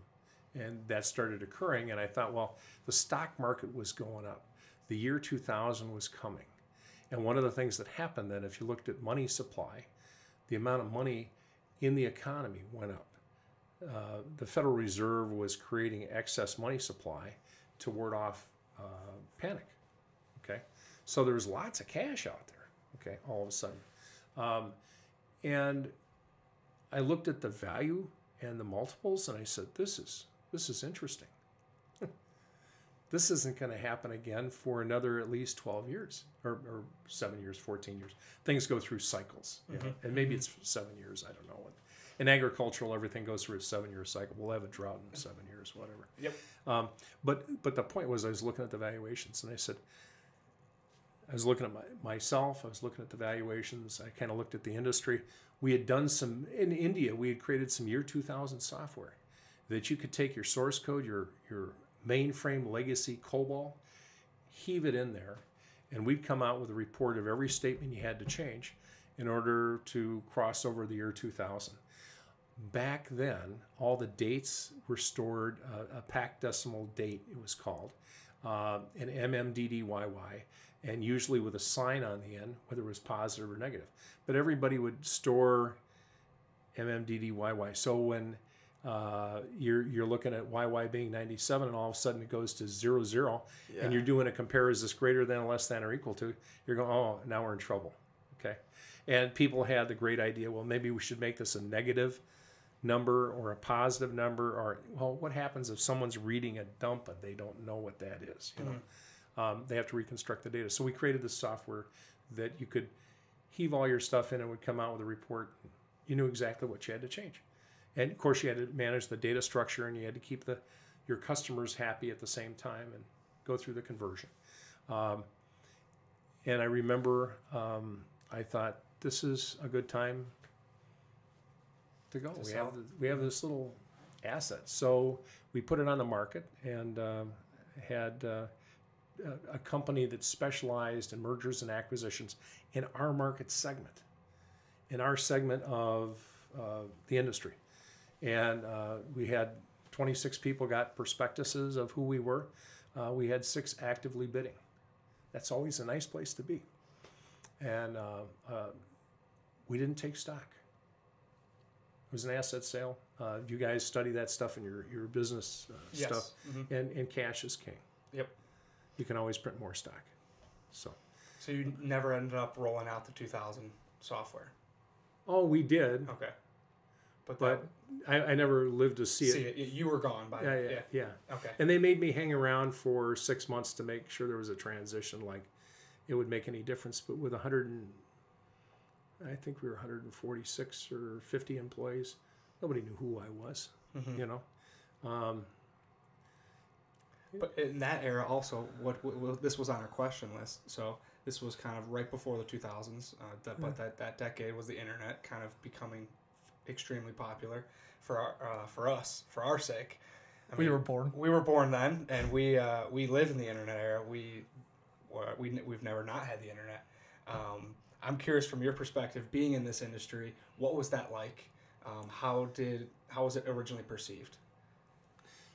You know, I as soon as my wife was a graduate of the University of Minnesota, and she had an alumni account, and they offered the internet on the alumni account back in 1986, and I went ahead and grabbed her alumni account, and so I could send emails or look around and look at what did they call them, list groups and things like this. This predates a lot of things, but as we started working overseas in India in 88, 89, we realized we had a need to communicate, and AT&T just loved it when you called over there.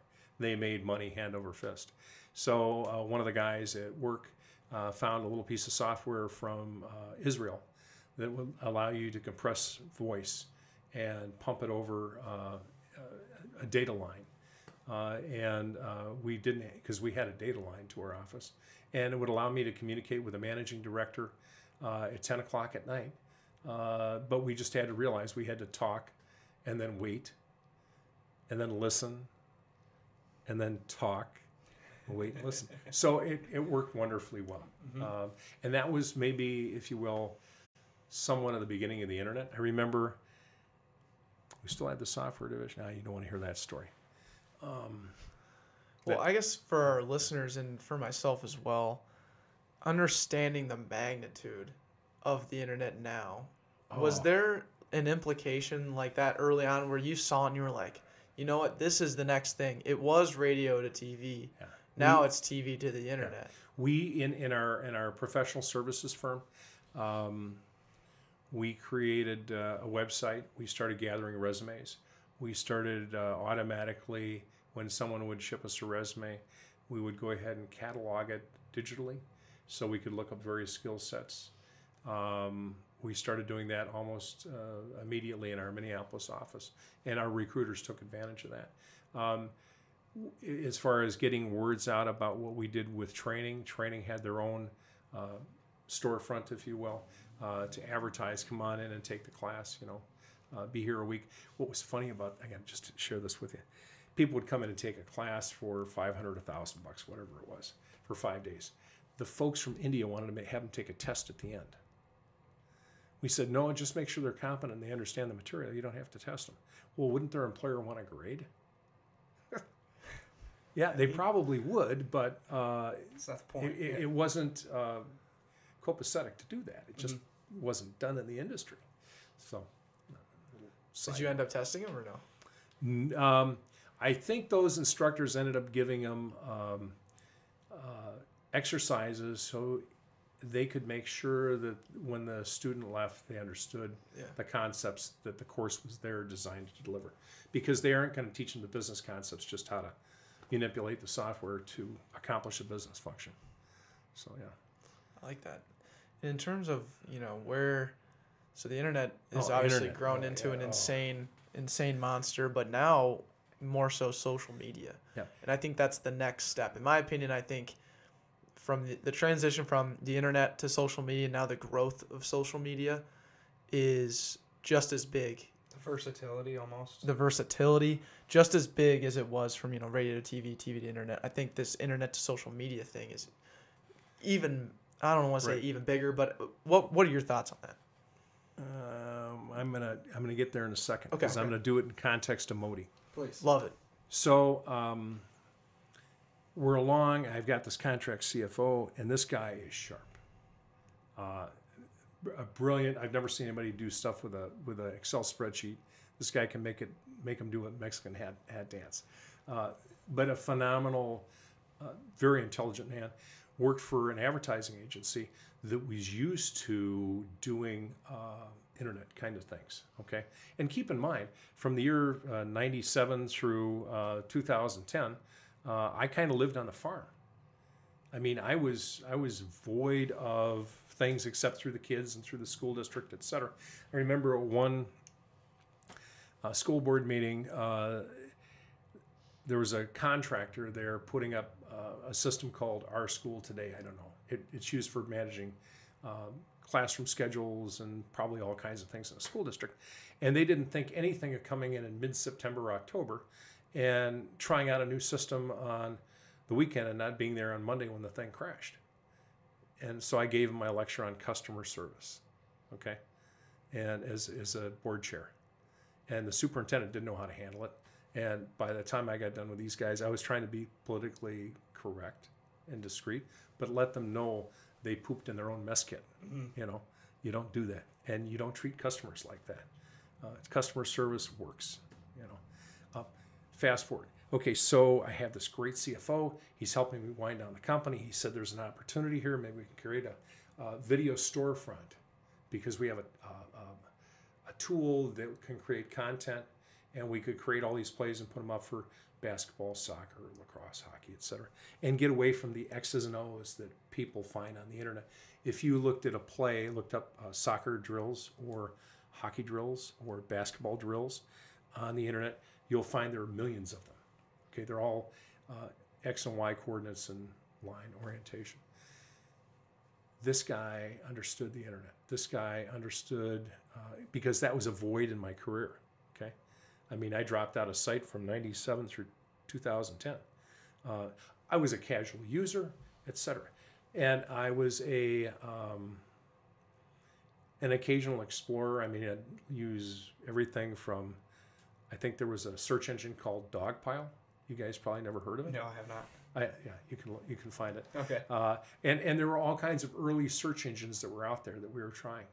And one of my regrets, if I had a regret, was when I sold the company that acquired us wanted our Minneapolis office and our Chicago office. They didn't want to have anything to do with India. And I should have kept India. Personally. Mm-hmm. But I had non-competes that covered a broad area that, what would I do? You know? Right. And that, yeah, look Fast forward, Yeah. you know, hello. But hindsight, hindsight's always 20/20. 1.2 billion people live in India. Yeah, they do. It's crazy. I've been there. We opened our own office there in 1989 with the help of a gentleman, Ram Bagrodia. And Ram was from Mumbai or Bombay at the time. And Ram had the corner on the jute market.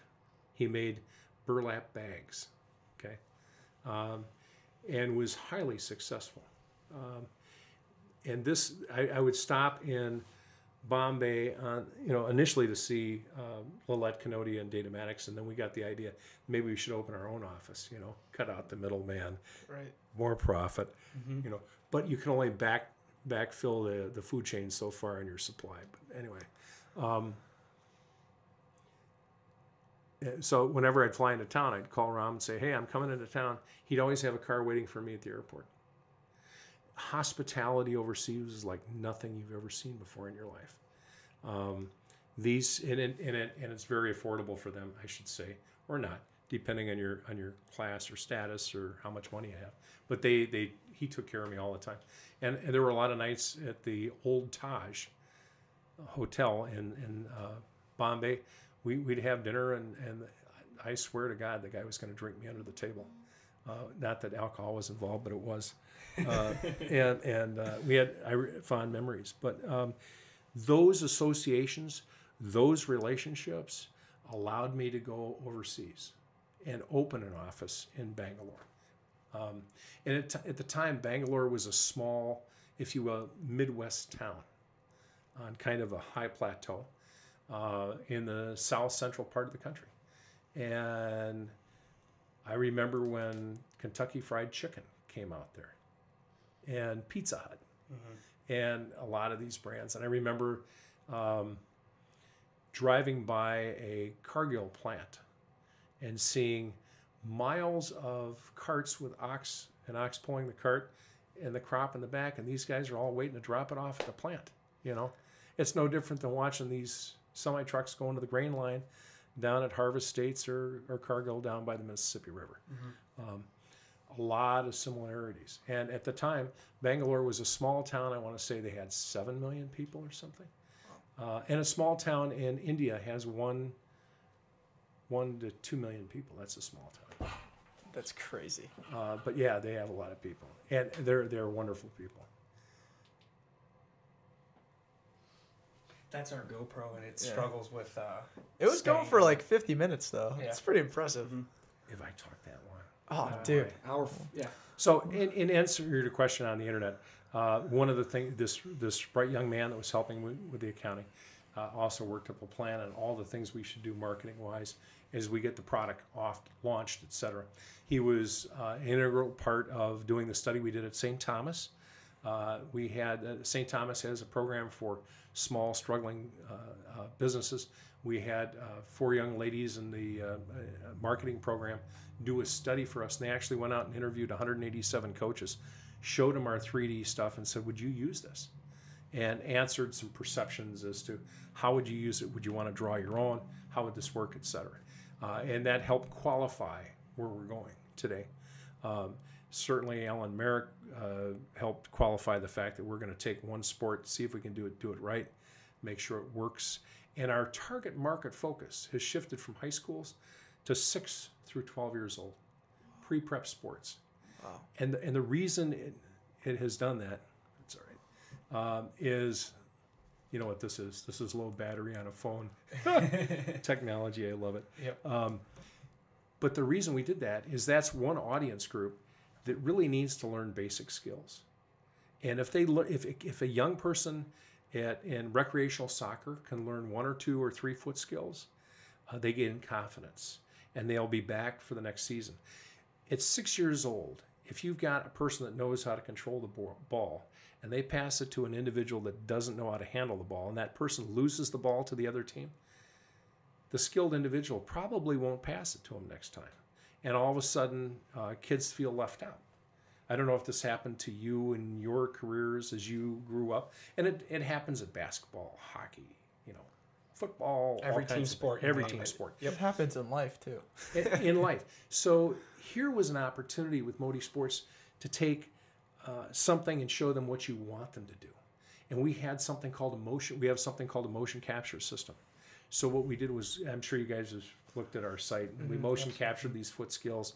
And if you've seen our See It, Do It on our YouTube channel of the little girl that takes the tablet in her hand, and we were given 10 minutes, and all of a sudden she's doing the skill from looking at the tablet. All of a sudden that means parent and volunteer coaches don't have to be experts in these skills. We can capture them. The kids can learn from them.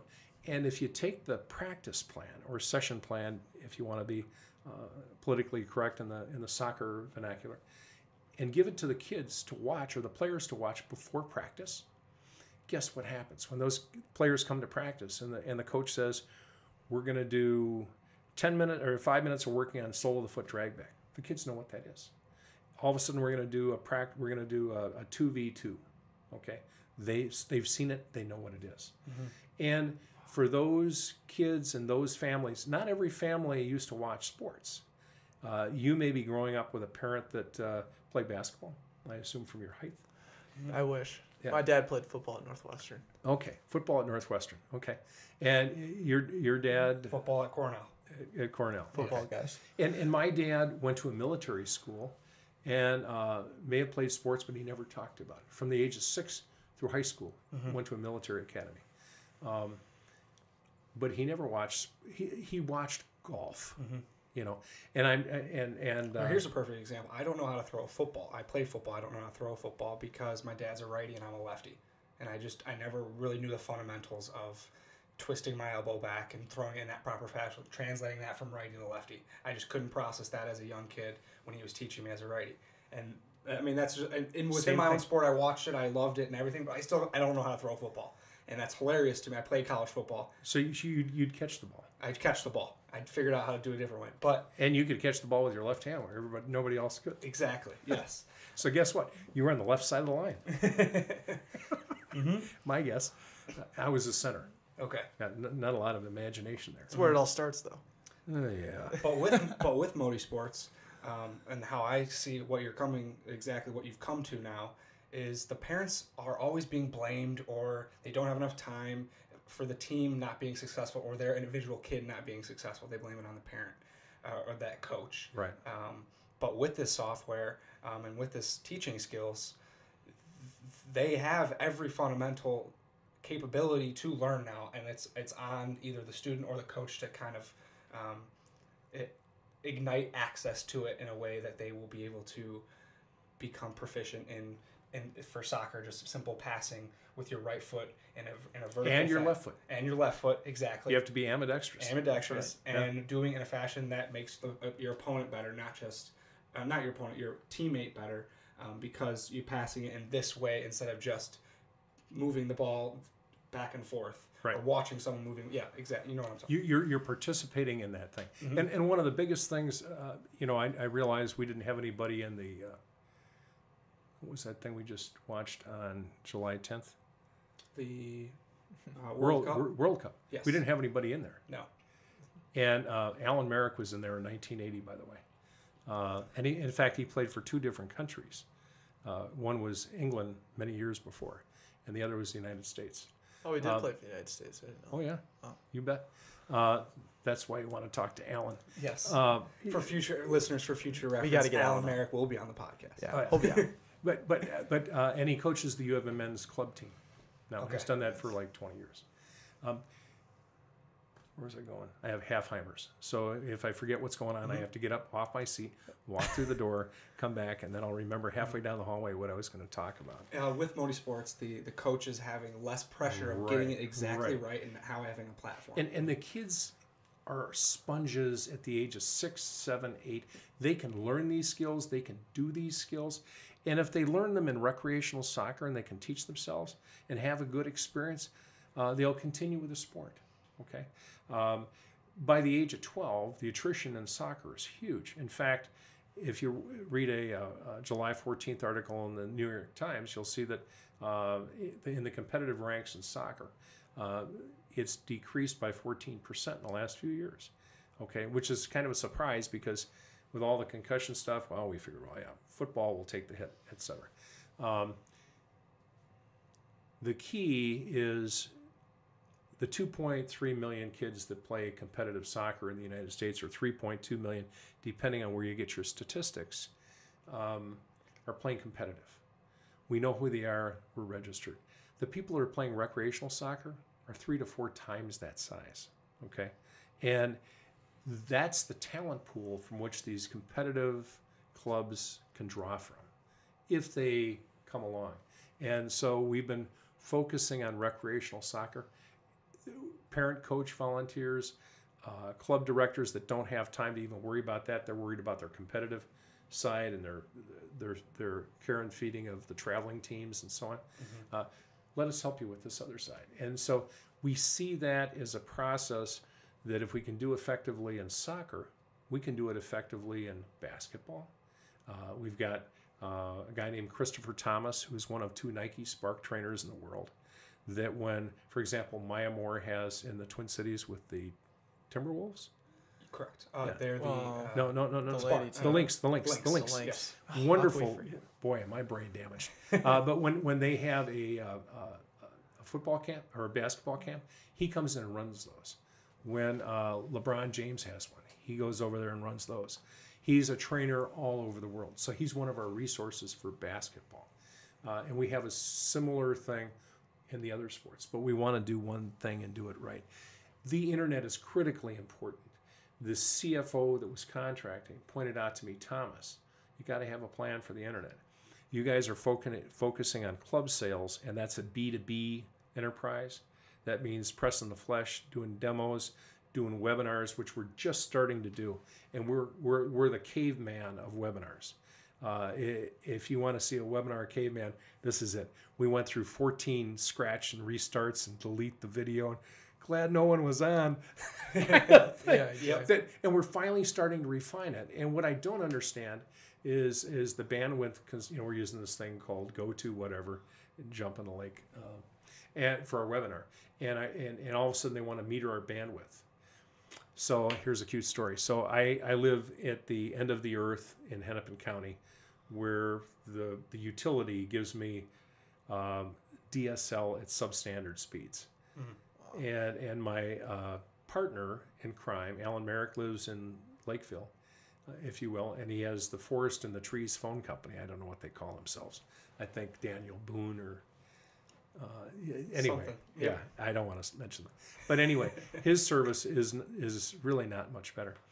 And in Outing, Minnesota, up in my cabin, 132 miles north, I have fiber optic cable that came to my cabin. I've got 10 megabits upload and download, and a local phone for, I want to get this right, $40 less than I'm paying for the same service at CenturyLink. Mm-hmm. Wow. So I decided to use a little form on the internet, Public Utilities Commission, fill it out and say, why am I getting this versus this? And the next thing you know, CenturyLink's calling me, and everybody on our road, they put a box, $25,000 box up at the head of the road, and all of a sudden our speeds jumped. Because they can emulate and multiplex over a 2 or 4 wire line a lot higher speed than they were allowing. Okay. But the internet is critically important. We've got something called One Coach, One Team, and I realize you guys are getting hungry. I can see you drooling. And we're drooling for more information, more content, delivering. Okay, and we've got something called One Coach, One Team, and One Player. And the whole concept is we've got this thing with drills and 3D skills and 3D drills, which are easy to understand, fun to do and watch, at least from our perspective. And now in the mobile platform, we can show the player's view of the game. We're going to refine it. We're starting to refine it. And I remember you asked about a product or a market. Early on, you said something about it. I remember talking to a venture capitalist, and he said, this group only invested in companies that did virtual reality. And I said, I remember something a long time ago where I'd rather have a market to take a product to than to have a product and then look for the market. Exactly. Okay, yep. So find out where the need is and the business problem you're going to solve, and then look for the solution. Right. Don't have a solution and then look for a problem. That's a great way to put it. I was going to ask you about that with, putting it into the player's perspective now with GoPros and 360 cameras and everything. Do you see a potential market for Moti Sports in VR? I see it in two perspectives, yes. One perspective is a lot of people are starting to wear chips on their uniform when they're playing game situations. And a lot of times they want to take that and model that. Well, we've got the capability, if we decide to go that route, of taking that X and O coordinate and that speed and acceleration and taking the data file and animating it. We just haven't gone there yet. Yep. Okay. Nice. As far that would be another along the lines of you getting into all of these and exactly. It's called, you just want to choose one route, pursue it, and really grow that one route. Kind of what Alan had said before. Right. We sat with a director, an executive director of coaching from a major soccer club in the Tampa Bay area today. I shouldn't even mention the name. But anyway, they have roughly 6,000 kids that do recreational soccer. He saw this and sees the value of them learning the skill sets. As rough as it may be, as patchy as it may be, as hard as it might be, he sees the value of that lifts up the skill level of the base that they can draw from. And it will do it nationwide. Nice. What a phenomenal thing to leave behind. Mm-hmm. Right? That's awesome. You know, it's not, did you make it, but did you do what was right? And Alan has seen this will make, if this was adopted, this will make a huge difference in the soccer community in 3, 4, 5 years, because those parent volunteer coaches are going to eventually become competitive coaches. Mm-hmm. And they're going to work this process up, and our tools will become more sophisticated. Mm-hmm. And and you mentioned these coaches will, not only are they going to be able to help these kids, but they're helping themselves, and they are gathering fundamentals that they didn't even realize have evolved since they played, because a lot of them are just drawing back on when they played in the 80s or whatever, however old they are, on those type of skills, and now they're learning, oh, this is how they're doing it now, and they have an easy platform. So it's helping not just the youth, but it's helping, again, every generation. And a lot of those parent volunteer coaches, they may have played the sport, maybe a different sport. Mm-hmm. Our See It, Do It little video on our YouTube channel, that gentleman, he was a wrestler. Yep. You know, and we're really trying to emphasize.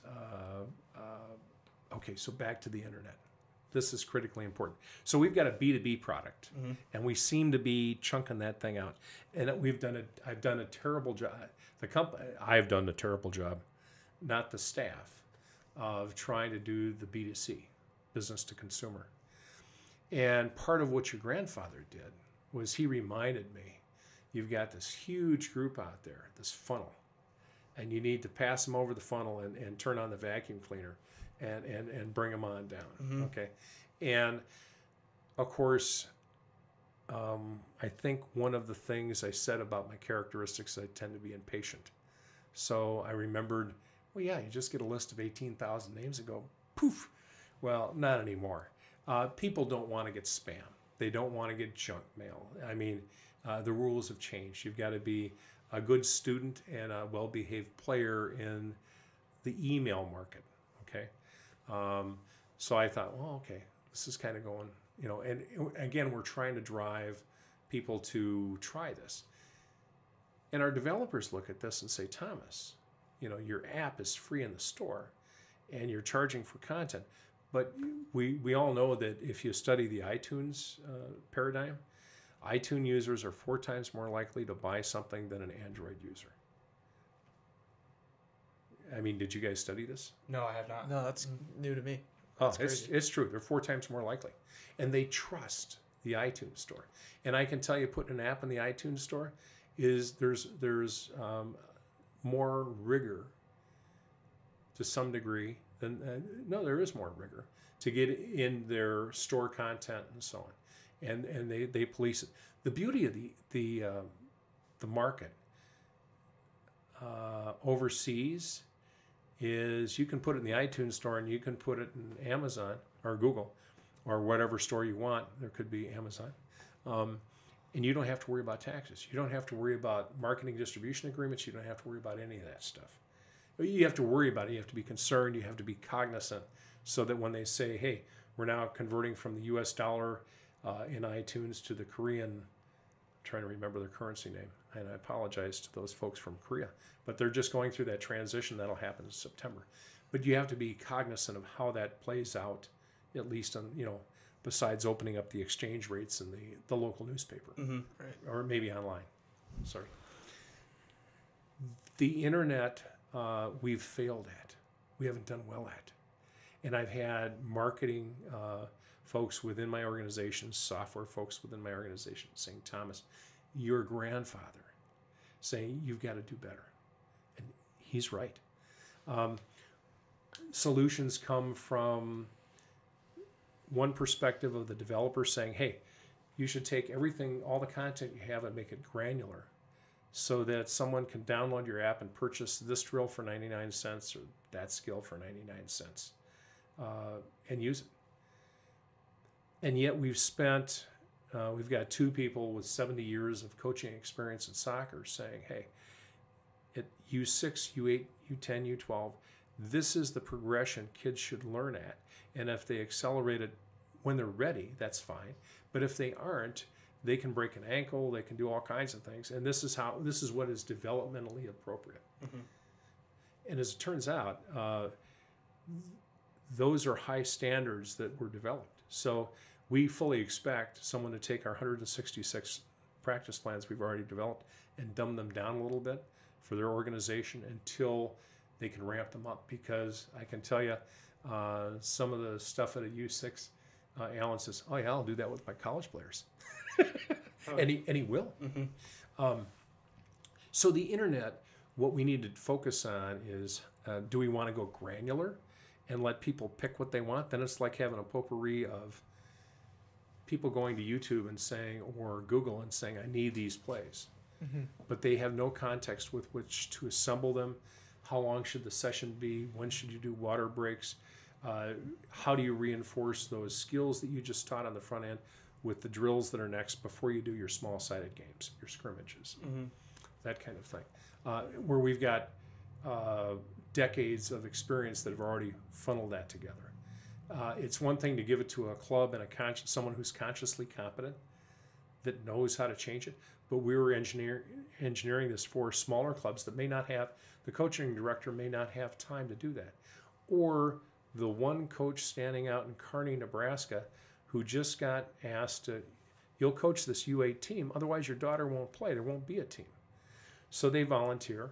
They get the required 40 minutes of instruction on how to handle adverse weather events, how to handle concussions, how to make sure that you can direct the ambulance if it's required to get there, how to make sure you're two parents deep in case some parent doesn't come to pick up their kid right away, so there can't be a he said, she said. You don't want any of that stuff. Not in today's environment. So the amount of time relegated to teaching that parent volunteer coach as to what the skills are and here's some drills amounts to about 40 minutes, 45 minutes. It's amazing to get all that information in that quick of a time. And I No. The first 40 minutes was the weather events, the concussion. Yeah, that's what I'm saying. All that is in 40 minutes is impressive. And then another 40 minutes is here are the foot skills and here are the drills you should run. That's it. Hour 20. That's all it takes. That's what I'm saying. Is like the efficiency of time. Or they'll have some high school kid come and show a couple things for a drill or two and then leave. Perfect. That's it. And then the kids and the coach are floundering around saying, what do I teach and how do I teach it? Or I shouldn't say teach, coach, but semantics. Yep. Don't go there. I got a proposition. Please. So we got 3 final questions. Okay. And I'll outline them for you. The first one is, what advice would you give to your 22-year-old self? The second one is, do you have any questions for us? And the third and final one is, what did you learn today? Before we get to those last two, we want to focus your attention on this question. Andrew and I stressed it a lot. We are 22-year-old entrepreneurs trying to make it in this world, trying to grind. There are plenty of other people out there like ourselves that are listening right now. What advice would you give to those people?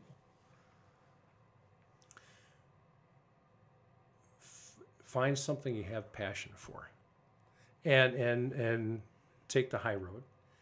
And if it's something, a skill, talent, product, whatever that you think will help improve society, help improve the way of life, something like that you have passion for, you can pursue that. Don't pursue something you don't enjoy. Ever. It may make you money, but it won't make you happy. And money doesn't buy happiness. But to see a little kid all of a sudden doing a drill makes software engineers ecstatic. That's where the rubber meets the road. So find passion, find happiness, find something where you can translate those skills you've learned in college, and you're 22 years old and you guys have enormous amounts of energy. Enormous. I mean, you guys can work almost 24 hours a day. Yeah, pretty much. But do it with a passion. Do it something that you know you're going down a road, and look far enough ahead down the road that you have a plan for life. Okay? So I don't know how to put this.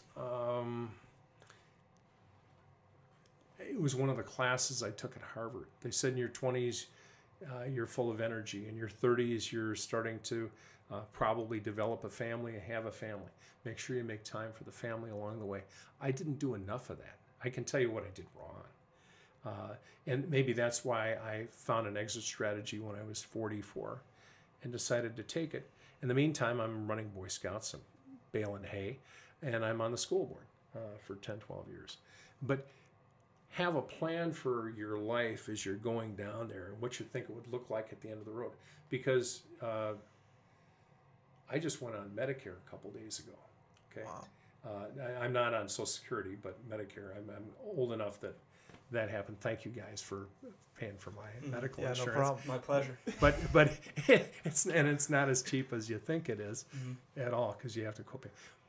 But those are the keys, and your life will be fulfilled. You'll have a good time because you know you're making a meaning to someone. Absolutely. That's a great answer. Yeah, thank you for that. Thank you so much, Andrew. The second question was, ball's in your court now. Any questions for us? So you just spent an hour 38 answering all of our questions, and we would love to answer one of yours if you have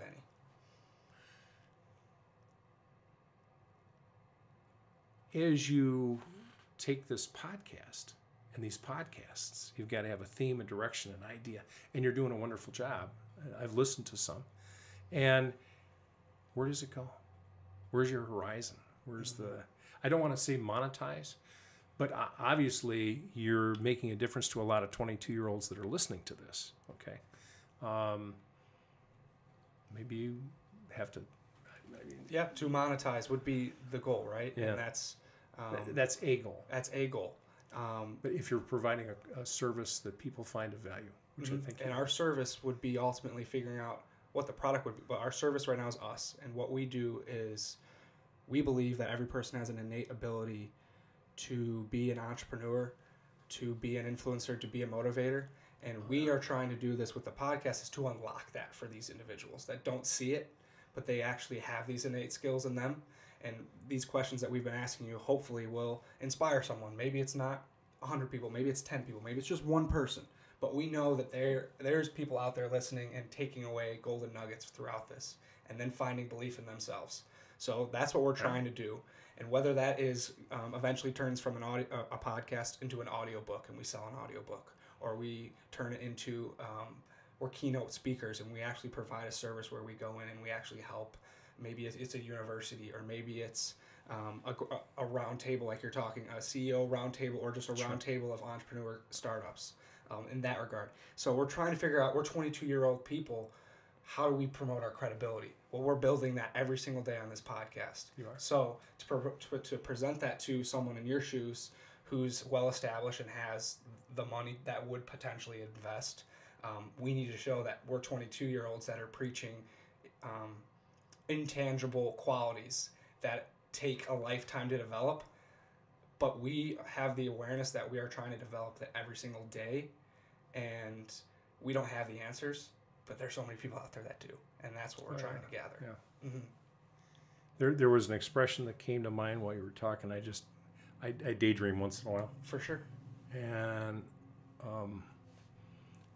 it goes along with a passion, and it'll come back to me because I just misplaced it. I'm an old guy. But the 6 worst words in sports and in business and in life, it's the way we've always done it. The way we've always done it. Mm-hmm. It's not the way change is inevitable. And people have innate, as you said, talent, skills, and abilities, and passion. And if they can show, and change is always difficult for everybody. You can watch organizational change, organizational behavior, individual change, it's all the same. But the reason people change is to improve life, improve the quality of life, etc. You asked me a little while ago, what did I think of social media? I'm going to give you a little perspective. It started out as altruistic. We've got Facebook. No, we have AOL. So everybody had a chat room or whatever. And then it went to, and I'm going to miss a couple steps here because I'm an old guy. Then we had Facebook, and everybody wants to put everything out on Facebook. And then you find that people can be malicious on Facebook. Okay, not just kids and browbeating, but maybe politics. I don't know. Is that an issue today? But there's going to be what I'll call a renaissance period, where and then you've got Twitter, okay, and you've got Instagram, and you've got Snapchat, and you've got a number of social media, YouTube, outlets, and now everybody's questioning the press and what is news, what is fake news, and part of what this has done is made us all conscious that we have to really look at what are the sources of our information. I have relatives that sometimes read and believe everything they see on the internet, and I'm trying to say, well, you can't do that. You've got to look at, the person may be an expert, but they've been a plumber for 40 years, and they are not an investment counselor. Okay, right. They just have their own idea of what's there, and so I think social media has accentuated or accelerated the fact that all of a sudden we all have to stop, and all of a sudden not everything should be in 140 bytes. I don't know if that's how big I think that at one point they might have expanded a little bit, but yes. You can put images in and so on, and little videos. Yep. But I mean, what the internet has done is accelerated access to information, both good and bad. It has maybe killed the newspaper industry to a certain extent. I know the restaurant I go to with the farmers, we've got one newspaper, and we'll make it on this table and that table, and everybody shares the sections. And it used to be years ago, everybody'd pick up a newspaper on the way in. In fact, there were two newspapers there was the Star in Minneapolis, which was the evening paper, and the news came in the morning paper, the Tribune, locally. They were two separate entities. And then they came together, and then now you've got St. Paul Dispatch and Pioneer Press, writing as well. Gotcha. And you went for the quality of the writers and those people that you thought had the most interest or knowledge of a topic. So the internet has exploded information. I remember we were wondering, my wife said, well, the traffic accident rate, deaths per number of deaths in the U.S. has gone down the last 4 or 5 years. And I looked it up on the internet, and 5 seconds I had the answer. Yeah, I didn't know there were 12 deaths in 1898 from automobiles, but I guess there were. But you can see the trend is down in the U.S. as far as accidents per 1,000 million miles driven, whatever it is. It's gone way down for the last 4 or 5 years. So that information is powerful. It's what people do with it, okay? And I'm kind of kicking myself in the rear end. Someone may listen to this, but I was sitting with a young man and his father. We were talking about something at a breakfast one morning, and he told me that he's going into politics. And I told him my experience over at the university when I thought I wanted to go into politics. And I was kind of a little bit, after the years, you become a little jaded on stuff, and you realize, well, maybe this is not so much by the people, for the people, and of the people. This is like by the money, for the money, and of can I stay in office, how long? And I felt bad saying that to the young man, because I love the fact that young people want to get in, go in with great intentions and work in the system, and the system changes over time. But we've now seen the influence of outside media in the internet. So now, what do you believe? I just saw something with my local congressman. They had a fact check, if you will. He was talking about preserving the northern Minnesota boundary waters and so on. And here it was taken in a canoe sitting in a lake in Chaska. And yet it looked like he was up in the the wilderness. He wasn't. So that's what they mean, maybe a little bit by fake news or fake facts. But what I think is really important too is the fact that the internet exposes you, whereas before it was something you saw on TV and you had to take for granted. That's what's really hurting these media news companies and these ultimate people pushing out, this quote unquote fake news. Sure. The internet, social media, Facebook, all these different platforms are exposing And the keeping people them that are honest. lying and keeping them honest. That's true. And so from our perspective, it's let's attack that in a positive way. Let's show people who we actually are no matter what. Let's show people our failures, our average qualities, and how we respond to them, and then track that growth. Because if we were to sit here and pretend like we're these 22-year-old entrepreneur macho men, someone's going to find out and someone's going to expose us for that. Why even go down that route? No. Why not no. go take the humility route and build an audience and really leverage something? Always take the high road, always be ethical, and always be honest. It never hurts. Yeah. Nobody's going to come back at the end of the day, and you'll sleep better, and no one's going to say, hey, you should have done it this way. Right. You're going to say, well, I did the best I knew. What more could you ask? But the internet does that.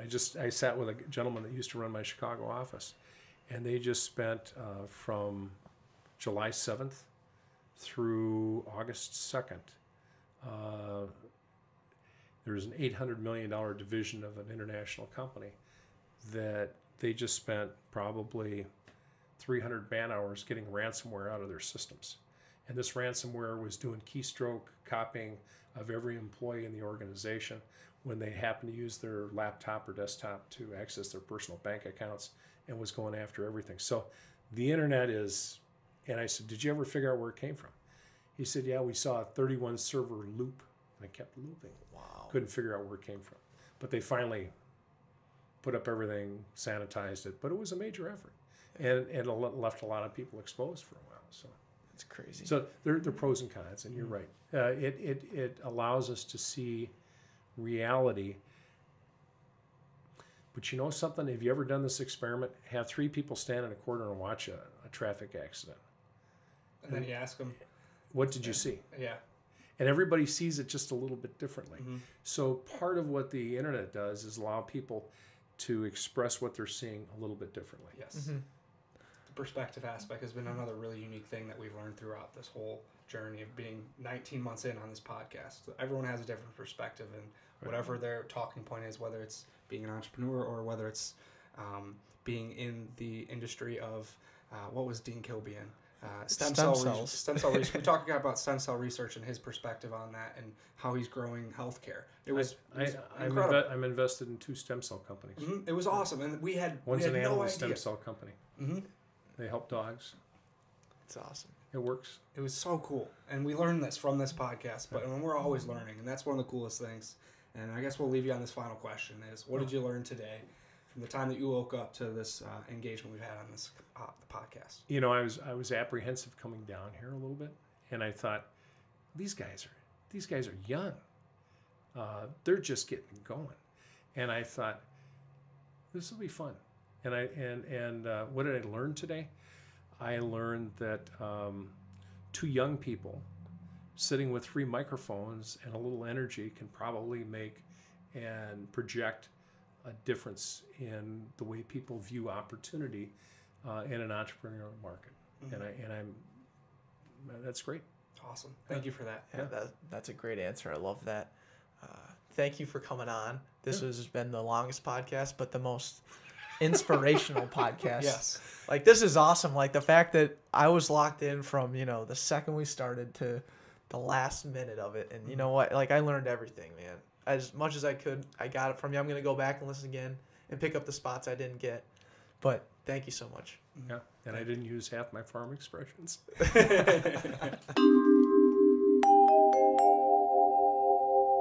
Wow.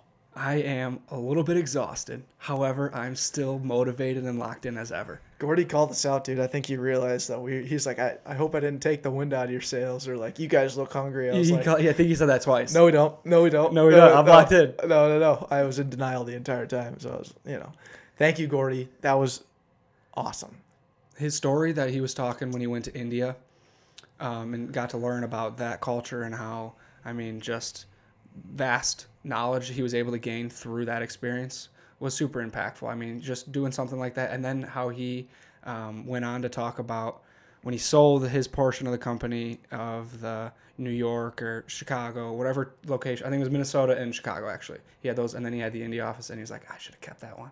And it was like everyone in life has those minimal those regrets about like, dang, if I would have done it this way. But you could tell he learned so much throughout every experience. Yeah, and what's crazy too, what I took away now reflecting back on it is like, oh my God, we can have him on again in a week and talk to him about like everything And anything. and just go in so much more detail about such specific things.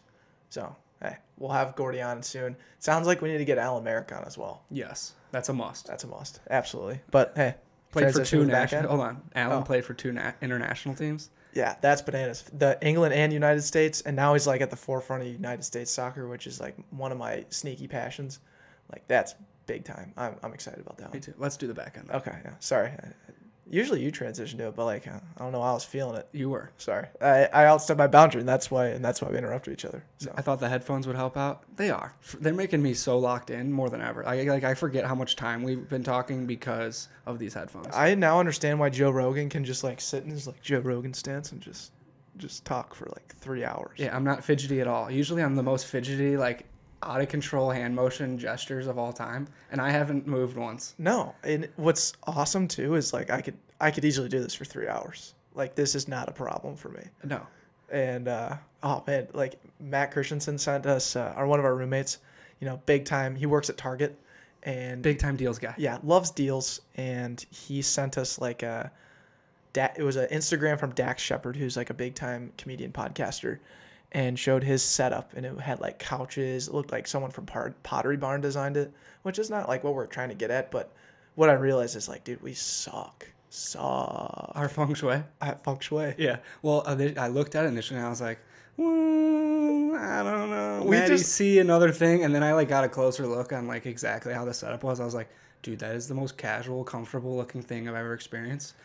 I want that. Right, and like think about when I'm not gonna say if, when we buy like really nice 4K cameras and we buy like 2 or 3 of them. Even though this GoPro's kicking strong. Yeah, this GoPro's keeping up 29 minutes in a row now, which is not unheard of. Mm-hmm. But anyways, like if you're gonna spend that much money on video recording devices, you better have something good and worthwhile to record. Yeah, the content of us talking is good, but like if we got couches and we got like a dartboard and we got like cool things going on, the map. We do have a dartboard.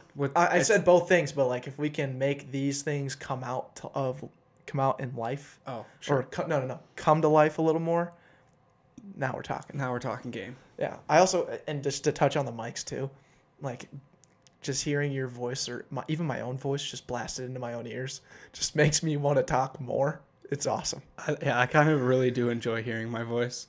I used to like when I was editing, I used to cringe so much when I was editing it, and it'd be like, oh my God, I sound like a dweeb and a dork, and like nothing that I say anybody will ever want to listen to it. And now I'm like, I don't care. I just love hearing my voice. Yeah. I still think we treat like our podcast like we got like a miniature audience. Little Whoville, like right here. Oh, 100%. I like look over here and I'm like, there's my audience. I know where they're sitting. That's why I think we crush a live show. Like, give us an audience that'll pay attention to us and see what we can do. So anyone out there that's looking for some spots to fill, maybe opening for a show or something, I don't know. Mm-hmm. We'll figure it out. But the back end, let's do it. Yeah, back end. Sorry, we got a sidetrack. That was Sneaky Secrets. Sneaky Secrets. Should we speed round the back end just to crush it, or just continue to? No. We'll try. If whoever's listening at this point, like whoever's gotten this far, is not just gonna not listen to the end, right? That's true. Like I'm trying to think of like the people that are listening right now. What? So we don't really know the time frame we're running at. What do you think number? What? Okay. Yeah. At this point, like screw it, dude. Let's see, because it was Don't do hour. math. Just guess. Say something. Oh, sorry, in your I'm heart. doing math. 2:15. 2 hour 15. 2 hour 15. I'm thinking we're at 2:28. Hot take. Hot take. What did you learn segment 2:28? Hopefully we're earlier than that. I overshot it to hopefully, Yeah. compensate. Make yourself feel better. You're stressing out, dude. I am stressed. Just chill out. But what did I learn? Okay, let's do it. The back end members, thank you for making it this far. We appreciate you. You're definitely a tier above the rest. You know the drill. The back end, what did I learn? What did I learn today is that camp has officially started. Football camp. And that was on this past Friday. The St. Thomas version. Many other football camps have started. And I took a deep breath. I had a little bit of sorrow because, I love playing football. I played it for 15 years or whatever, however long. But at the same time, I was like, I don't have football camp in August. And I was like thinking through my head, what else do I do in this August? And I'm like, dude, I love this month. It's hot still, and I can enjoy it, and I don't have to like Go to school and then put on shoulder pads and sweat my balls off. and just and when it's one of those things where say you have like the entire day off, but you have like something at 5 p.m. Like everything leading up to 5 p.m. you cannot like fully enjoy. And that's what this August to me feels like a little bit. It's phenomenal. I love August now. I used to hate August. Like I was just like, oh, you got school, you got to buy books. Well, the end of July, you were like literally was the last hurrah, right? It was the last hurrah. You treated it as one, thinking about all the things that you have to do this next month, and then two, as like I need to celebrate every single minute I have right now because I'm not gonna be able to do it again until next June or next May, whenever you end. Mm-hmm. And now we're like, dude, it's just us now. Yeah, I know. It's just us. Like nothing's like changing about our days. No. I'm gonna miss football more when it actually starts, when that first kickoff happens, and like everyone in the colleges are going to tailgates. Absolutely. Like, I'll miss those games for sure relatively quickly, but Yeah. camp, I don't think I'll miss for 15, 20 years. Yeah, I agree. I'm not like looking forward to or missing practice at all or anything. So that's what I learned. Yeah, great. What did you learn? For me, it's kind of another story, what I learned, but what I learned, I'll start with this, is when Rick Martinez says success leaves clues, I cannot, again, I think we've said it once before, I'll say it again, that has not resonated more with me than it did today. And, oh my God.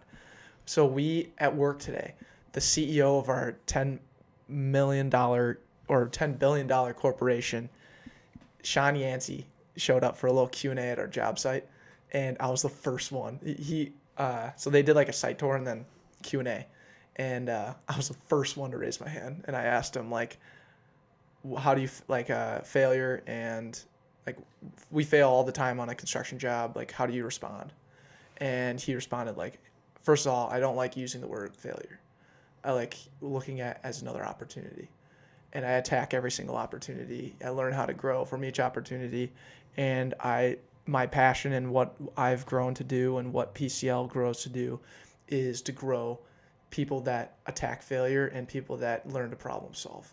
Like I hire problem solvers, and then that's our role on this job site. And I was like, damn, that fires me up. But I've heard that on this podcast multiple times. So I was like, you know what? If a CEO of a 10 or a multi-billion-dollar corporation can do it, you know what? Boom. So can we. Love it. Yeah, love it. Anyways, feel good story. Let's wrap it up here.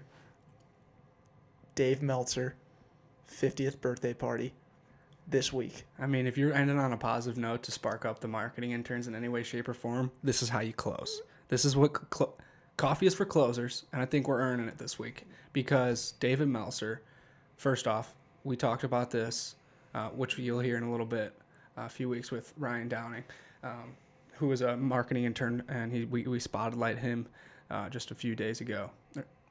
And we talked about Dave Meltzer, but he was so grateful. We were so grateful to have him on, but he was just so generous to give us his time. And now we're going to experience him in his prime. Yeah, I can't just wait to give him a hug and tell him thank you, and just like delivering the message to him and saying like, hey, you helped make me better. Like, I love everything that you've done, and like, thank you so much for, having a positive impact.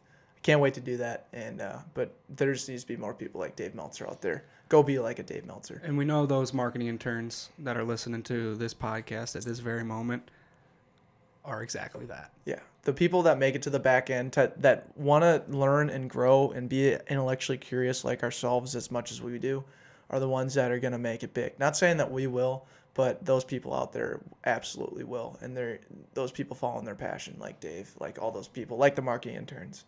It's phenomenal. I love it. Just always living with a shit ton of energy. Dick Hair marketing interns. I can't wait. This is a horrible way to wrap up a show, but hey, thank you for sticking with us. That was amazing. I'll give him one final. If you don't like how we're finishing, then I'll just jump in right Finish it, dude. You guys have totally just given us more inspiration than you can even imagine. And this marketing intern spotlight that we've been doing and we will continue to be doing has just rejuvenated my authentic manner of providing content that, again, unlocks everyone's innate ability to be an entrepreneur, motivator, and influencer, and so much more than that.